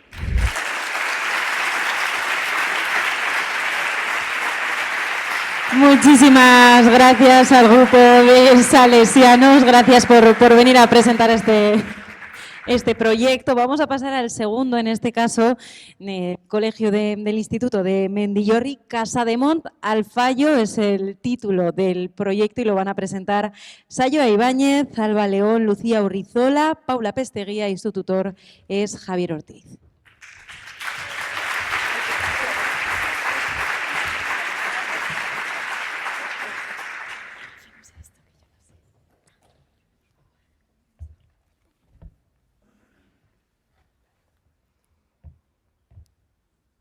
Buenas tardes, Arratsaldeon guztiei. Somos Alba, Sayoa, Lucía y Paula. Venimos del Instituto IES Mendillorri BHI y os vamos a presentar el estudio estadístico que hemos elaborado.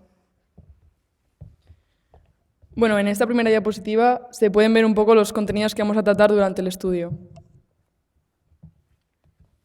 Voy a comenzar introduciendo un poco el proyecto que ha sido realizado sobre el lugar donde caen los balones una vez el tiro ha sido errado.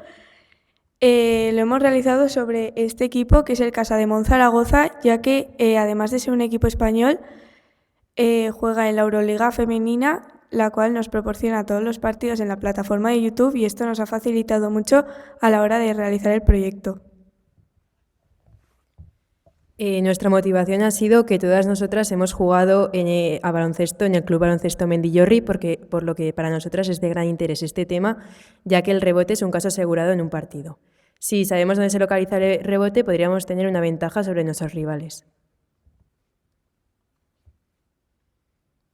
Ahora vamos a mostrar cómo hemos recogido todos los datos. Aquí se ve cómo estamos buscando el vídeo ahora en YouTube.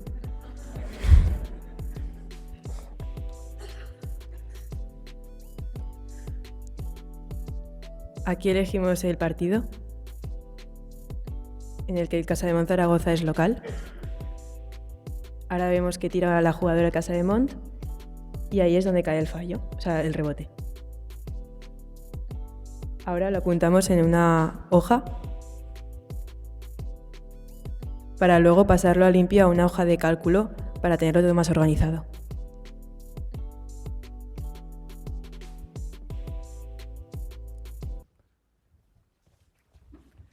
Bueno, como bien hemos visto en el vídeo, lo primero que hicimos fue dividir un campo de baloncesto en 15 partes, como está ahí mostrado, para así poder agrupar los rebotes con mayor facilidad.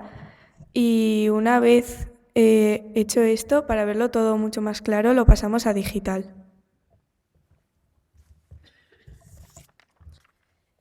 Hemos cogido como ejemplo el partido Casademont contra el equipo húngaro DVTK Junter, en el que el equipo zaragozano jugó como local. Y tras cada tiro fallado, apuntábamos en nuestro campo diseñado el lugar donde había caído el rebote. Estas imágenes que han ido pasando son los rebotes que han caído en cada cuarto del partido, en los lugares que están las cruces. Y esta última es el resumen del partido completo. Entonces, con los datos que hemos sacado del partido, hemos visto que el equipo Casademont tiene un mayor porcentaje de acierto y que por ello, a pesar de haber recogido 9 rebotes menos, se pudo hacer con una victoria bastante ajustada. Por otro lado, en cuanto a dónde posicionarse para rebotear, podemos ver que la zona más ventajosa es la que está coloreada, la zona. En la parte inferior de los 41 tiros fallidos cayó el 78%, en la superior el 10% y en el resto del campo solo cayeron 5 rebotes, que suponen un 12% del total. Finalmente, reunidos todos los datos de los partidos, los plasmamos en esta hoja de cálculo en la que las cruces rojas representan los rebotes que han caído en cada sitio del campo. También, tras esto, calculamos sus porcentajes y nos hemos podido dar cuenta que en el lado derecho, en la parte inferior del campo, hay considerablemente un mayor número que en la parte izquierda. Es decir, hay 21 rebotes en un lado y en el otro lado 7. Hemos pensado que esto se puede ver a que una jugadora del Casademont, Leo Fibic, con el dorsal número 13, es zurda, juega desde la izquierda, por lo que sus tiros han podido caer en el lado derecho. Para pensar si nuestra hipótesis es certera, hicimos un segundo estudio. Para comenzar, hemos recogido todos los datos en una hoja de cálculo clasificándolos por los cuartos del partido.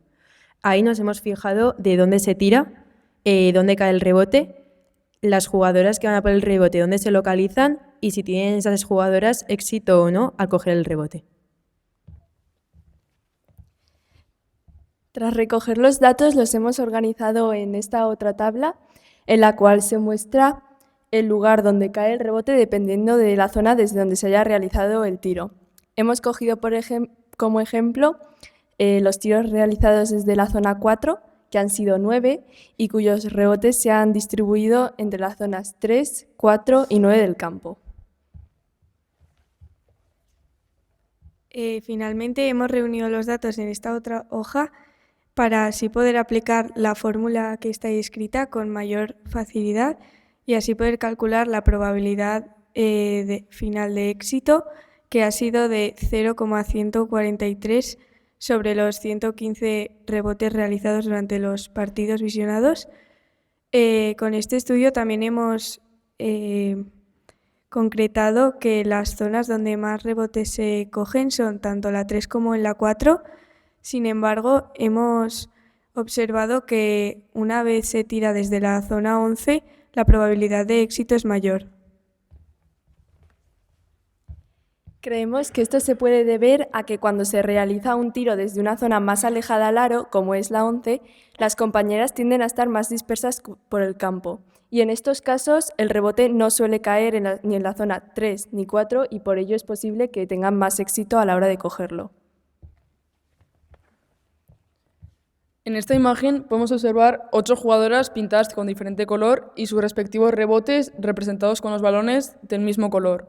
Por lo tanto, con este campo podemos ver desde dónde se tira, dónde es más probable que caiga su rebote.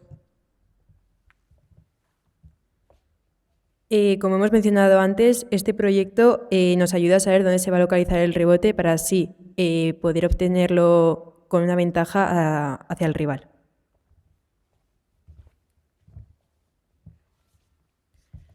Como hemos dicho antes, todas hemos jugado en el equipo de Mendillorri, por la que tenemos cada una nuestra posición. Y dependiendo de ello, será beneficioso o no bajar a por el rebote. Como hemos visto durante el estudio, los rebotes caen mayoritariamente en las zonas de abajo, por lo que yo, que soy Sayoa, sí que me vendría bien bajar a por él. Sin embargo, mis compañeras sería dependiendo de la posición en la que se encuentren en dicho momento. Para el segundo estudio hemos utilizado esta fórmula aquí escrita, que es la fórmula del teorema de la probabilidad total, con la que hemos concluido que la probabilidad de éxito total ha sido de un 14%, que es lo mismo de una probabilidad de 0,14. Con este segundo estudio hemos reafirmado lo que ya sabíamos, que en las zonas 3 y 4 es donde más rebotes y tiros surgen. Como ha mencionado mi compañera, como hemos visto en ambos estudios, para obtener una superioridad ante el rival se debería colocar por lo menos a una jugadora en las zonas 3 y 4. Si sabemos esto, podríamos facilitar ya la distribución de las jugadoras durante el juego y si hiciésemos este estudio con una mayor amplitud, es decir, si hubiésemos visto todos los partidos de la temporada, podría ser una gran fuente de información para el equipo técnico del Casa de Monzaragoza, al cual ya le hemos pasado este trabajo.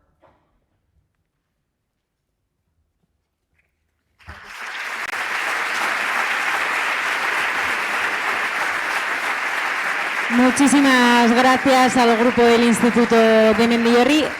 Damos fe de que juegan a baloncesto, vienen con balón incorporado, seguro que luego lo podéis ver. Enseguida vamos a pasar a la mesa redonda para analizar la utilidad de la estadística en la educación, pero antes yo no me resisto. Eduardo, ¿hay cantera o no hay cantera?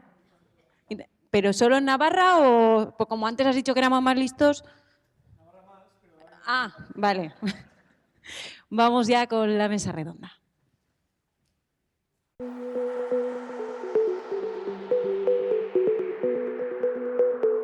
En Roja, el uso clásico, histórico que hemos tenido y uno que más nos ocupa es la rendición de cuentas, ¿no? De alguna forma, la realización de informes y rendición de cuentas, pues tanto para financiadores, para pues, Gobierno de Navarra, para ministerios, para las entidades en las cuales pues, nos confían proyectos y a las que luego tenemos que devolver cuál ha sido el impacto de nuestras intervenciones. Por la complejidad de los fenómenos sociales, o sea, estamos muy implicados en temas de diagnosticar situaciones. Para esos diagnósticos de situaciones y para poderlo hacer de forma sólida, de forma robusta, pues es necesario tirar de las bases de conocimiento que existen y por tanto explotarlas. Más allá del diagnóstico hemos dado un paso más, ¿no? Más recientemente, ¿no? Que es tratar de entrar ya no solo en fenómenos descriptivos o en trabajos descriptivos, sino también en búsqueda de nexos causales. Ahí aparece toda la parte prospectiva, toda la parte de intentar buscar esas relaciones, intentar identificar dónde están esos nexos, dónde están esos puntos de partida, pues para poder actuar sobre las causas en lugar de sobre las consecuencias. Los datos, la analítica de datos y la estadística son fundamentales en el think tank Institución Futuro, porque de un lado nos permiten analizar de manera objetiva la realidad económica y social de Navarra, por ejemplo, qué quieren los recién titulados y qué demandan las empresas, y de otro lado, cuantificar y comprender el impacto de las políticas públicas en nuestra región, por ejemplo, por qué fiscalidad e infraestructuras inciden tanto en la competitividad regional.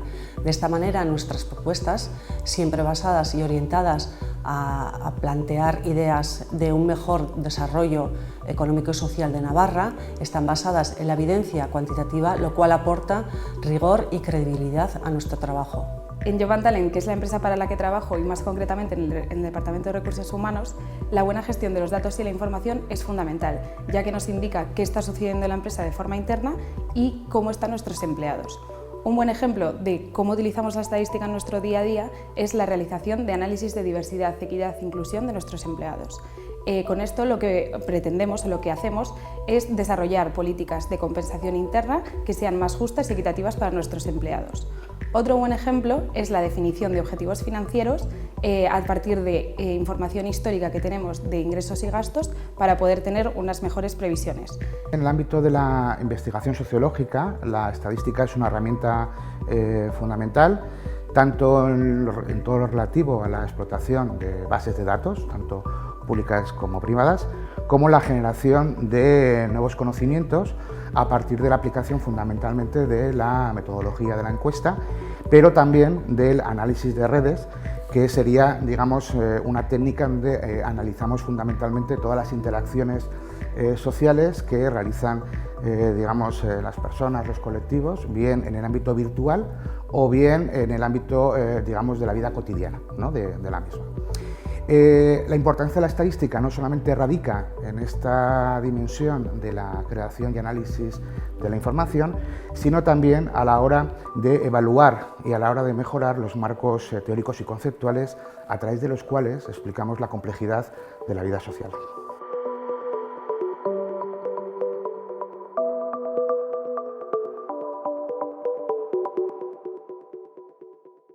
Bueno, pues seguimos en este acto con el que recordamos que estamos celebrando ese Día Europeo de la Estadística. Vamos con la mesa redonda con ese título de la estadística como herramienta fundamental en la educación. Y saludo en primer lugar a Safa Saad, que es la alumna que tenemos al extremo derecho de la mesa, alumna de segundo de bachillerato del Benjamín de Tudela. ¿Qué tal? Muy buenas tardes. Buenas tardes a todos. Primero agradezco a los organizadores de este acto por permitirnos poder participar tanto en el concurso como en este acto. Muchas gracias. Y a su lado tenemos a Juan Carlos Vallabriga, que es profesor del Benjamín de Tudela, docente de matemáticas. ¿Qué tal? Muy buenas. Hola, buenas tardes. Yo estoy encantado de estar aquí, de poder aportar mi granito de arena para que todos podamos darnos cuenta de que la estadística es bastante más importante de lo que a veces reflejamos en el aula. Y a su lado tenemos a Sayoa Ibáñez, una de las participantes en Avatar. ¿Qué tal? Muy buenas de nuevo. Buenas tardes. Y por último, que no menos importante, Jesús López, director del Instituto de Ciencia de los Datos e Inteligencia Artificial de la Universidad de Navarra. Muy buenas de nuevo. Buenas tardes de nuevo y, bueno, repetir lo que ya dije antes y encantados de mostrar aquí la incubadora de sondeos y experimentos para animar a profesores y alumnos. Bueno, por romper un poco el hielo con la pregunta que ya he lanzado antes a Eduardo, ¿hay cantera? En la universidad estáis viendo que vienen fuerte. ¿Perdón? Que hay cantera de estudiantes que vienen fuerte. Hay cantera, sí. Sí, sí. Dime. Lo importante es que estudien estadística, en su defecto matemáticas o en su defecto ciencias de datos, porque no necesariamente siendo buenos estudiantes tienen que estudiar medicina, que es lo que suelo decir para animarles. Bueno, si se animan, periodismo también está muy bien, ¿eh? No sé si alguien se quiere animar por si acaso, no va a ser todo tirar para ciencias. En vuestro caso, Safa, sí que participaste también en esta incubadora de sondeos y experimentos. ¿Cuál era vuestro proyecto? Nuestro proyecto ha sido el estudio del estrés de los alumnos, porque parece que tenemos ciertas preguntas sobre si los alumnos realmente se estresan o no. Hay personas que opinan que sí, otras personas que opinan que realmente los alumnos no tienen un estrés que pueda perjudicar a su salud. Entonces, hemos pensado en crear este proyecto para demostrar si sí o no y finalmente, gracias al estudio con la estadística, se ha demostrado que sí, que los alumnos realmente se estresan y puede llegar a ser perjudicial para su salud. Bueno, yo quería destacar, al hilo de lo que dice Safa, de que los temas que se pueden realizar, los trabajos en el concurso, son variadísimos. Es decir, Habéis visto los ejemplos que acaban de mostrar, acaba de decir otro, pero los campos en los cuales se aplica la estadística o se puede aplicar la estadística son múltiples, variados y muy ricos. Y de todo se aprende mucho. Como docente que has participado con varios grupos también en esta incubadora de sondeos de experimentos, vemos la gran variedad y recordando un poco las palabras en el acto de apertura que decía, por ejemplo, el rector, ¿no? Faltan profesores de matemáticas, falta también, ¿no?, que haya alumnos que se interesen por esta materia. ¿Qué es lo que está fallando? ¿Que no hay interés o que no sabemos transmitirlo? No sé si no hay interés, yo me echo más la culpa a mí. Como docente creo que somos los que tenemos que dar el primer paso para este tipo de concursos. Creo que en ellos, además, los alumnos aprenden mucho más de lo que pueden aprender en clase porque ven todo el proceso completo. Muchas veces cuando estamos en clase, ¿qué hacemos? Pues cogemos el ejercicio de un libro, sacamos los típicos tabla de frecuencias, hacer los cálculos, pero lo que han hecho ellos es hacer estadística de verdad, es decir, ir a buscar los datos, preparar el tema, preparar, en su caso, las encuestas, informarse, porque una encuesta, aunque sea a su nivel, ha tenido que buscar la fuente donde los datos sean pues, bueno, bastante fiables y luego lo que enriquece es la forma de trabajar. Cuando son grupos que además, como han visto antes, pues hay varios, pues tienen que hacer un trabajo colaborativo. Y muchas veces pues en clase eso no se puede hacer. Se intenta hacer grupos, haces algún trabajillo, pero no es lo mismo. Entonces, como docente que he tenido la suerte de participar en varios, pues la verdad es que estoy bastante agradecido a mis alumnos. Y luego, si les pinchas un poco, enseguida caen.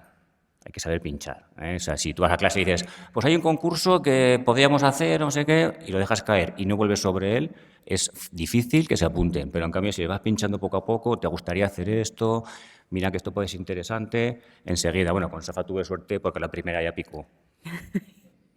No sé si a Sayoa, si a vosotros también en el instituto hizo falta que os pincharan mucho para que salierais, para que participarais en el concurso. La verdad es que sí. Bueno. La pregunta. A Sayoa, pero podéis contestar quien queráis, ¿eh? Bueno, pues cabe destacar que mi profesor Carlos, es verdad que en el principio de cada curso siempre viene a los que les ha dado clase o a los que conoce para promover este concurso y darle muchísima importancia, porque la estadística realmente tiene importancia en todos los ámbitos que podemos ver. Entonces, podría ser por falta de interés de los alumnos y, como ha dicho mi profesor Carlos, es importante que los profesores que vean que realmente la estadística es importante y este tipo de concursos y participaciones, entonces convencer a esos alumnos para que puedan participar.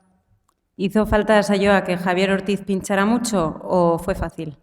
No, la verdad que, bueno, vino a clase, nos explicó un poco el proyecto y la propuesta que tenía sobre el estudio y como todas jugábamos a baloncesto, la verdad que nos interesó mucho, ya que nos podía servir en nuestro día a día entrenando, jugando. Ah, o sea, que tenías un motivo B también, teníais un motivo como equipo. Sí, sí. ¿Cómo podemos conseguir que se explique más y mejor en secundaria y bachillerato, Jesús?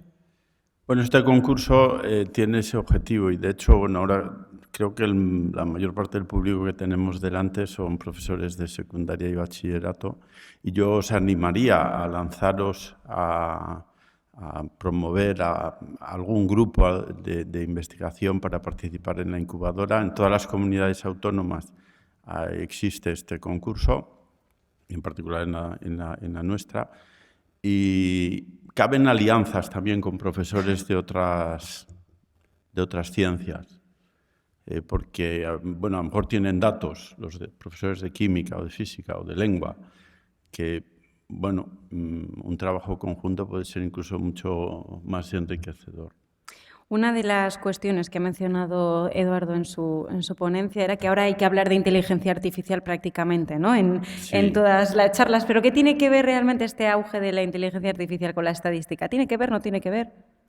Pues, bueno, lo primero es que lo que conocemos como inteligencia artificial yo diría que es una conjunción entre matemáticas, informática y estadística. Y además la ciencia donde se aplica, no el ámbito donde se aplica. El padre de la informática era un matemático, Alan Turing. La persona que dio nombre a inteligencia artificial, que inventó este nombre, pues también era un matemático informático. Entonces, van de la mano. Muchos de los modelos que se utilizan en inteligencia artificial son modelos estadísticos o modelos estadísticos modificados o adaptados. Al final, pues esa mentalidad o ese amueblamiento de la cabeza en las matemáticas, en la estadística, incluso en la informática, pues hacen que uno tenga una gran ventaja para entrar en este campo. Es la perspectiva, un punto de vista experto, pero Safa y Sayoa, como alumnas, ¿no? ¿Vosotras también percibís la estadística, la inteligencia artificial como aplicables, como útiles en vuestro día a día o todavía lo veis un poquito lejos? Bueno, pues la verdad es que la inteligencia artificial, en mi caso, no la he utilizado para el proyecto ni algo relacionado con la estadística. Sí que podría ser útil a la hora de estudiar los datos de forma más rápida y tal. Y sobre la estadística, yo considero que es una herramienta muy potente y muy importante. Tal vez en el día a día no muchas personas lo puedan ver o de forma práctica, sin embargo, en muchos estudios, en muchas disciplinas en muchas disciplinas se utiliza la estadística para demostrar un montón de cosas y es muy útil. Sí, bueno, pues como hemos demostrado un poco en el trabajo, en el caso de mi grupo y un poco pues de las personas que jugamos a baloncesto o algún deporte, la estadística sí que se puede aplicar en el día a día, ¿no? Porque al final, como se ha visto, el rebote o los pases o cualquier situación de un partido se puede estudiar mediante la estadística y es algo que se utiliza para mejorar el juego, la defensa o lo que sea. Entonces, en el caso de las personas deportistas, yo creo que sí que es una rama de la matemática que se puede utilizar diariamente. En este caso vemos esa utilidad en el día a día. Es cierto que muchas veces quizá pues, abrís un medio de comunicación, escucháis un medio de comunicación y siempre hay una persona que dice te voy a dar un dato o estos son los datos o este es el dato correcto, pero los datos pueden verse de distintas maneras o no. ¿De qué modo nos podemos proteger o podéis proteger a los que vienen ahora, Juan Carlos, de esa, no sé cómo decirlo, manipulación estadística? Sí. ¿Cuál sería el término? Puedes emplearlo. Yo creo que la mejor manera de que sean críticos es precisamente enseñarles las herramientas adecuadas para que ellos puedan interpretar correctamente los datos.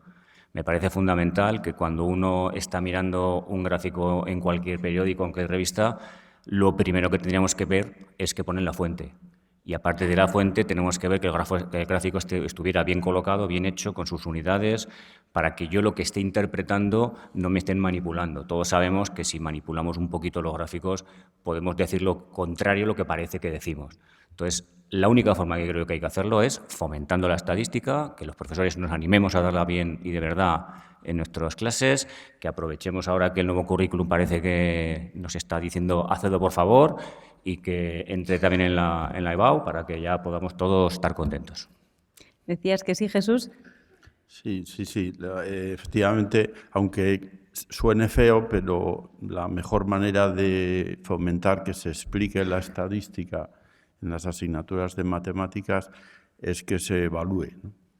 Y si en la EBAU pues, aparece la estadística de un modo esencial, necesariamente se va a explicar más. Además, yo tengo un truco para que nuestros alumnos saquen mejores notas en los exámenes de PISA, en matemáticas, y es que les expliquemos más estadística, porque un 25% de ese examen es estadística y desde luego no corresponde al tanto por ciento que... Ahí estoy muy de acuerdo con lo que decía Eduardo, de vale la pena quitar cosas también de la asignatura de matemáticas para explicar más estadística. No sé qué respuesta me pueden dar las alumnas de primero de bachillerato y segundo de bachillerato, lo de quitar contenido para la EBAU y meter más estadísticas. Sayoa, ¿tú estarías de acuerdo? Hombre, depende de la perspectiva que le dé a la estadística y de cómo se explique o cómo se vea reflejado en el examen. Pero yo creo que, ya que hemos visto en estos estudios y en estos concursos, ¿no? La estadística yo creo que se puede ver desde una manera incluso hasta divertida y se puede ser interesante. Yo creo que si habría más, podría funcionar. Yo creo que seguro que preferirían estadística que en otras cosas, ¿eh? Más que álgebra. ¿Te atreves a discrepar con tu profesor, Safa?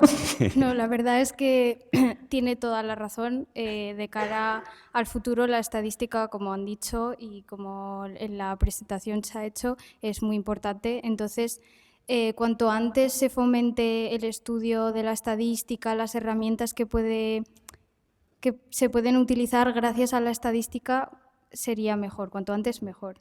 Es que además creo que hay que ser consciente de que en cualquier trabajo que vayas, lo habéis dicho ya en varias ocasiones algunos, cualquier trabajo que hagas vas a trabajar con datos. Es que no te va a quedar más remedio, de alguna manera u otra. Entonces, que tener un conocimiento de la estadística es fundamental para desarrollar tu vida laboral en el futuro. Hemos abordado antes o hemos mencionado la importancia de tener esa formación para poder analizar de una manera crítica la información. No sé si en vuestro caso también, Safa, os sentís a veces al leer una información o incluso al pensar en posibles, ¿no?, itinerarios profesionales, un poco, no sé si desprotegidas o poco formadas para saber analizar de manera crítica la información que recibís. Bueno, pues yo creo que realmente tenemos ciertas habilidades los alumnos y gracias a la preparación en el instituto, pues tenemos, como he dicho, habilidades para poder tener ese pensamiento crítico ante los datos que se nos muestra y saber qué tipo de datos e información es correcta o no. Sin embargo, se podría mejorar, siempre se puede mejorar todo. Entonces, ¿alguna idea de cómo se podría mejorar como alumnas que estáis también ahora mismo terminando esa fase, no? Pues lo principal, este tipo de participaciones o concursos, pensar en un problema que tenemos en el día a día y buscar de alguna forma la solución con la estadística, por ejemplo. O sea, yo no sé si compartes también, ¿no?, el hecho de que hay cosas que se pueden mejorar, pero... Sí, la verdad que concuerdo con ella. Yo creo que la estadística o los estudios estadísticos surgen de un problema o algo que nos preocupa y de ahí intentamos buscar una solución mediante un estudio estadístico, con lo cual... Habéis participado muy recientemente en esta fase, en este concurso, ahora llamado Avatar. ¿Qué mensaje lanzaríais a los docentes que están ahora mismo escuchando o incluso a compañeros de cursos inferiores para que se presentaran, ¿no?, a este concurso, Sayoa? Bueno, yo creo que aparte de ser un concurso en el que aprendes y te formas, es una manera entretenida de aprender en grupo, ya sea individualmente o en grupo. Yo creo que es una manera de fomentar también la estadística y puede ser una manera muy divertida, aunque parezca que no, de poder estudiarla y aprender muchísimo. Sí, yo si me permites, diría que el primero que tiene que animarse es el profesor o la profesora. No es tan difícil. Es verdad que al final uno acaba trabajando más, lo sé porque lo veo en Javier, en Juan Carlos, pero es una labor que vale la pena y que pues es muy reconfortante, ¿no? Yo, si me permites, por insistir un poco en lo que dice Jesús, yo os animaría a que lo hagáis. No tengáis miedo porque es muy gratificante, de verdad. O sea, ¿qué es más trabajo? Bueno, de forma relativa. Hacemos otras cosas que no nos gusten, las hacemos.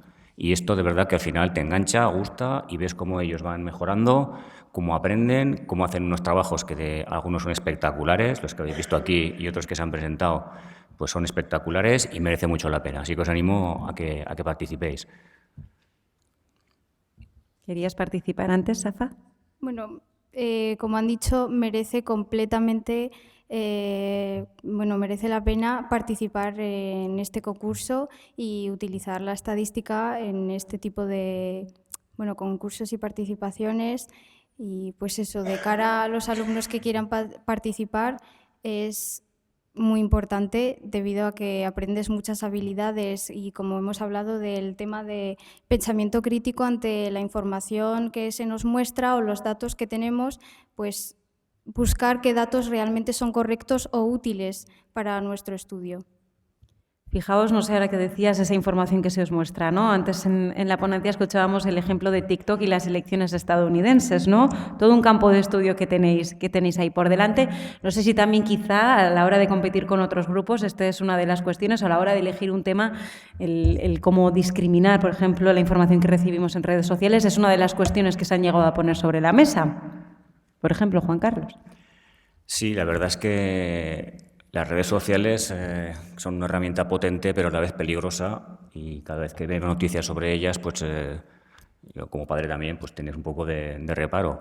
Y quizá la estadística nos va a permitir un poco saber discriminar esa información que nos llega por redes sociales, pues evidentemente tener como ser muy crítico con ella y buscar después las fuentes originales donde estaba esa información para poder ser crítico con ello. Pues solo me queda agradeceros, Juan Carlos Vallabriga, docente del IES Benjamín de Tudela, Safa Saad, estudiante de segundo de bachillerato del mismo centro, Sayoa Ibáñez, estudiante de primero de bachillerato del Instituto de Mendillorri, y Jesús López, director del Instituto de Ciencia de Datos e Inteligencia Artificial de la Universidad de Navarra. Gracias por participar en esta mesa redonda y por dar vuestro testimonio. Muchas gracias.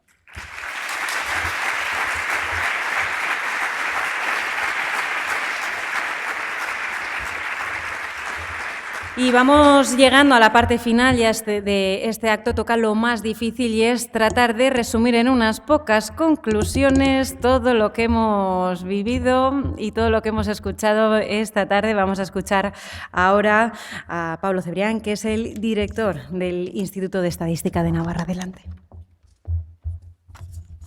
Buenas tardes de nuevo, repitiendo yo también. Bueno, espero que haya sido de vuestro agrado la jornada. Esta idea que hemos intentado transmitir de fomentar el aprendizaje de la estadística es algo que está surgiendo en diferentes ámbitos. Hay también actualmente un manifiesto de la Sociedad Española de Estadística e Investigación Operativa, de la SEIO, que habla de la alfabetización estadística y que cuenta con un decálogo de medidas que no os voy a detallar, que estáis ya pensando en iros, no sé si al Juevincho o a descansar donde queráis, pero que parte de dos preguntas que ponen de manifiesto esa necesidad de la formación que se ha tratado en este acto.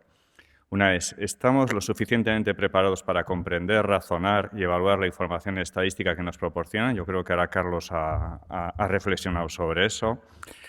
La otra es si hemos recibido suficiente formación en estadística para tomar decisiones de una manera informada y correcta. Y aquí, pues posiblemente los aquí presentes, que venimos a favor, diríamos que sí a todo. Ya veríamos a ver si es verdad. Pero seguramente el conjunto de la sociedad, esa respuesta sería que no. Y por eso propone una serie de medidas en las partes de las cuales pues han manifestado en esta jornada. Hoy hemos contado también con los testimonios aportados por una serie de profesionales, los que han salido en los vídeos, que, bueno, pues de diferentes ámbitos, en los que hemos visto la importancia de la utilización de la estadística en diferentes ámbitos, como la consultoría, la sociología, cuestiones sociales, la salud, en todos los ámbitos están. Y además incluso han hablado de una opción de negocio, ya de trabajar con datos, ya empieza a ser rentable económicamente, también eso que hablaban antes del petróleo, de los datos, etc. Bueno, aquí lo que se pone de manifiesto es la necesidad de la formación en estadística en todo lo que vamos viendo. De hecho, para que veáis la importancia, la práctica totalidad de grados universitarios en estos momentos cuentan ya con asignaturas específicas de estadística. Aquí podéis ver los grados de la Universidad de Navarra y los grados de la UBNA, en los cuales al menos haya una asignatura de estadística, y podríamos decir que en la práctica totalidad de todos ellos, tanto los que se refieren a las típicas que teníamos siempre, las de informática, ciencias de datos, matemáticas, ciencias sociales como economía, también ciencias de la salud, pero también otras como periodismo, etc. De hecho, yo creo que en la UBNA en estos momentos hay dos grados en los cuales nos imparte, uno que es trabajo social y otro derecho, en los cuales quizás debiera también impartirse. Lo que se ha mostrado también es la necesidad de disponer de datos de calidad. Ahora hablábamos de esa importancia de contrastar, de ir a fuentes fiables. Bueno, pues aquí ya vamos a reivindicar, ya que estoy aquí, la importancia de la estadística pública, de la calidad y la independencia que tiene. Pero bueno, también lo que hemos señalado antes es que queríamos exponer la estadística que se puede enseñar de una forma atractiva para el alumnado. Yo creo que ha surgido ahora en la mesa redonda esa necesidad de hacerla también divertida, ¿no?, en cierta forma. Y para ello, pues bueno, hay que acercarla a situaciones cotidianas. Yo creo que se ha puesto de manifiesto que esto es posible. Hemos tenido un divulgador como Eduardo que nos ha mostrado cómo la transmisión de conocimientos puede hacerse de una forma amena. Yo creo que todos hemos disfrutado mucho de esa charla. En la mesa redonda se ha bueno, pues se ha podido escuchar cómo es posible motivar al alumnado, y los dos grupos de chicos y chicas que han expuesto sus trabajos han permitido que se puedan elaborar proyectos basados en conocimientos estadísticos y aprender con ellos, con temas que son cercanos a ellos, como el baloncesto, como la utilización de móviles, como lo que hablaba Safa también del estrés en el alumnado. Bueno, sin más, ya quiero aprovechar, como ya han venido haciendo, esta ocasión para animar a participar en la incubadora de sondeos. Y tenéis la web, todavía se llama incubadora de sondeos, la cambiaremos a ese nuevo nombre de Avatar, descubriendo la estadística en el país de los datos, entendiendo que es un medio muy útil para todos estos fines. Bueno, y para concluir, pues animaros a usar los datos estadísticos con rigor, que sepáis distinguir los buenos de los malos, que tengáis una conciencia crítica, que es importante como ciudadanos, y que colaboréis con la alfabetización estadística en vuestros ámbitos de actuación. Para eso pues, podéis contar con Nasdaq en todas aquellas actuaciones que se os ocurran. Intentaremos pues, daros soporte. Muchísimas gracias por vuestra asistencia y participación. Eskerrik asko.